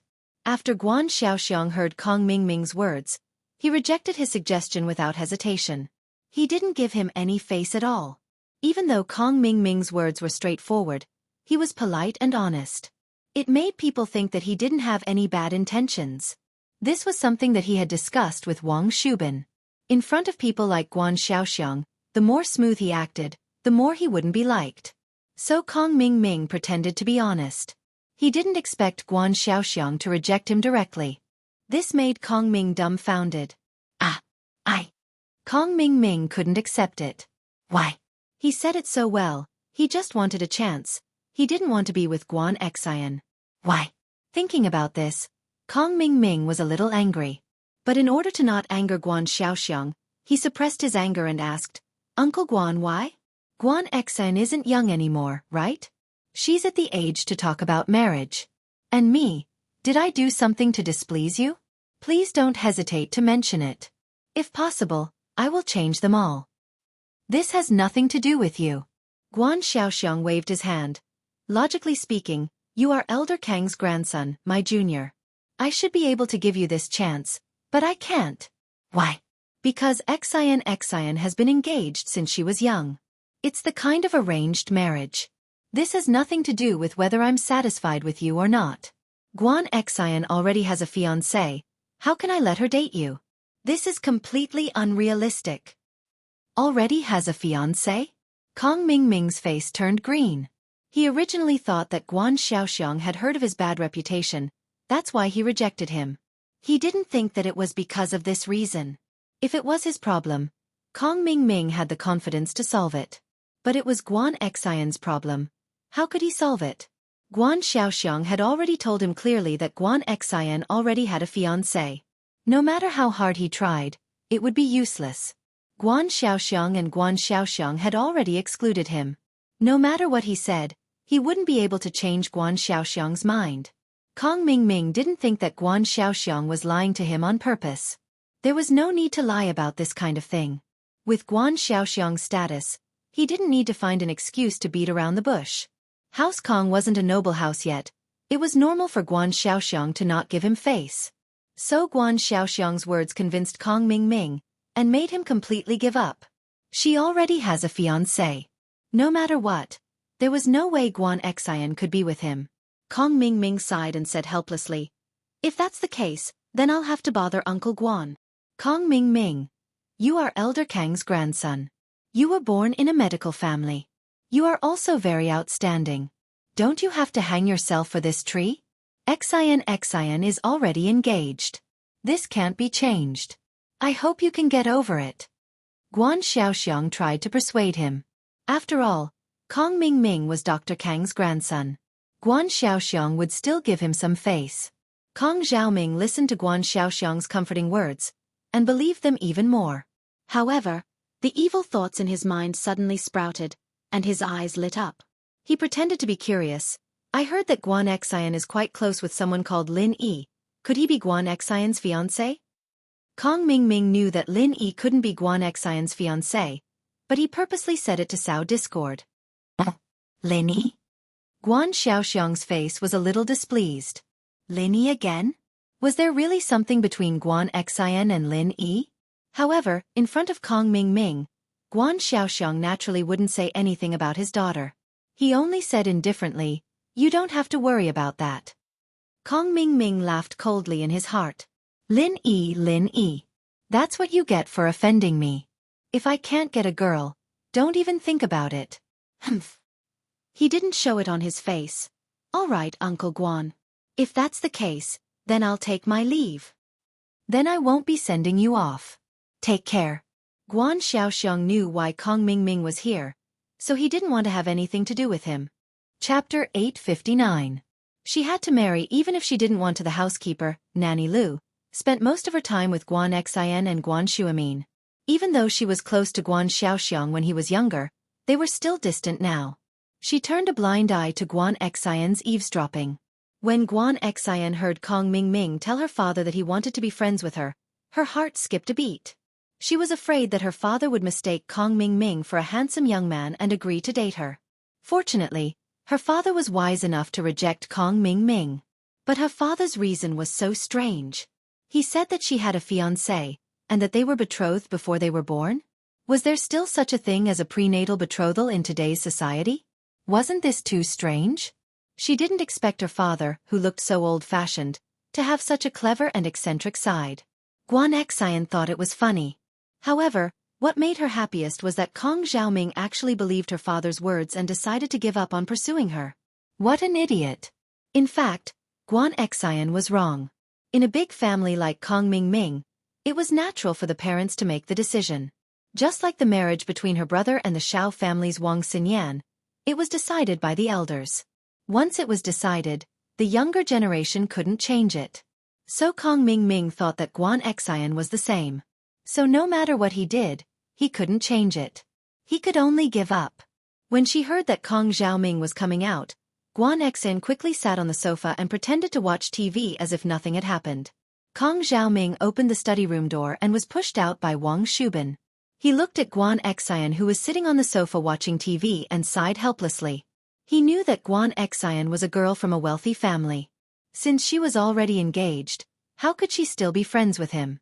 So he didn't even bother to say anything. To him, if he couldn't get a girl, it didn't matter how pretty she was. So he asked Wang Shubin to push him out of Guan Shuamin's mansion and left the place with his tail between his legs. Guan Xian, on the other hand, blushed when she saw her father walk out of the study. She had eavesdropped on his conversation with Kong Ming after all. It wasn't a big deal, but it wasn't something to be proud of. Guan Xian felt a little embarrassed when she saw her father looking at her. She hadn't done anything bad, so she took the initiative to admit what she'd done. Dad, that Kong Ming was lying, I didn't nurse him. Oh, did you hear everything? Guan Xiaoxiang didn't expect his daughter to eavesdrop. Seeing her blushing face, he nodded in understanding. This person doesn't look like a good person. Don't come into contact with him in the future. I know, I don't even talk to him, Guan Xian said. He's the one who keeps pestering me. And that Lin Yi, you need to stay away from him in the future. Don't get too close to him. You are a girl. You need to take care of your reputation. Guan Xiaoxiang thought of Lin Yi and added. He had always been biased against Lin Yi. Ever since Lin Yi and Guan Shuamin formed the company, Guan Xiaoxiang hated Lin Yi a little. Lin Yi is a good person. He's not a bad person. He's different from Kong Ming. Guan Xian froze and shook her head. She didn't understand why her father wouldn't let go of Lin Yi. I told you, you are a girl. You need to watch your image, Guan Xiaoxiang said seriously. Plus, you have an engagement. If any rumors spread, it won't be good for your reputation. It was the first time Guan Xiaoxiang used such a strict and unquestionable tone to talk to Guan Xian. Guan Xian froze and looked at Guan Xiaoxiang suspiciously. Dad, what engagement are you talking about? Isn't that an excuse to trick Kong Ming into giving up? How did I get engaged? That's not an excuse. Guan Xiaoxiang waved his hand. Xian, you're not young anymore. It's time to tell you about this. Actually, before you were born, your mom and I had arranged a marriage for you. Now that you're all grown up, it's fine to tell you about this. How can I do that? Guan Xian didn't know what to do after listening to her father's words. The news was too shocking for her. She never thought that she was already engaged, and now she had a fiancé out of nowhere? Why not? It's always been like this since ancient times. Guan Xiaoxiang didn't think that his usually docile daughter would question him. His brows furrowed even deeper. Could there really be something going on between his daughter and that Lin Yi? Dad, what era is this? Why do we have to arrange a marriage? I've never even met the person you're talking about. How can I marry him? Plus, it's been so many years. How can it still count? Can you reject it for me? Guan Xian couldn't believe it. She couldn't accept it. Reject what? You can't reject it. Guan Xiaoxiang didn't give her any leeway. You have to marry him in the future. No one can change that. I'm not marrying him. This was the first time that Guan Xian, who had always been a good girl, vehemently refuted her father's suggestion. This was related to her lifelong happiness. How could she compromise? You have to marry him even if you don't want to. Guan Xiaoxiang snorted coldly. He was getting a little angry. I'm in charge of this. Whatever you say is useless. Why should I? I've never met him. I don't even know what he looks like or what he does. Why should I marry him? Guan Xian's eyes widened. I'm not marrying him. I don't even like him. If you don't like him, then who do you like? Guan Xiaoxiang retorted. I just don't like him. Guan Xian almost spilled the beans. She blushed and stopped herself. You like that Lin Yi, don't you? Guan Xiaoxiang, of course, knew what his daughter was thinking. You should cut all ties with him as soon as possible. Otherwise, I'll find someone to break his legs. Your mother and I agreed on your marriage. I owe him a lot. My career today was all given to me by his elders. Guan Xiaoxiang, am not someone who goes back on his word. It's good if you've thought it through. Even if you don't, you still have to marry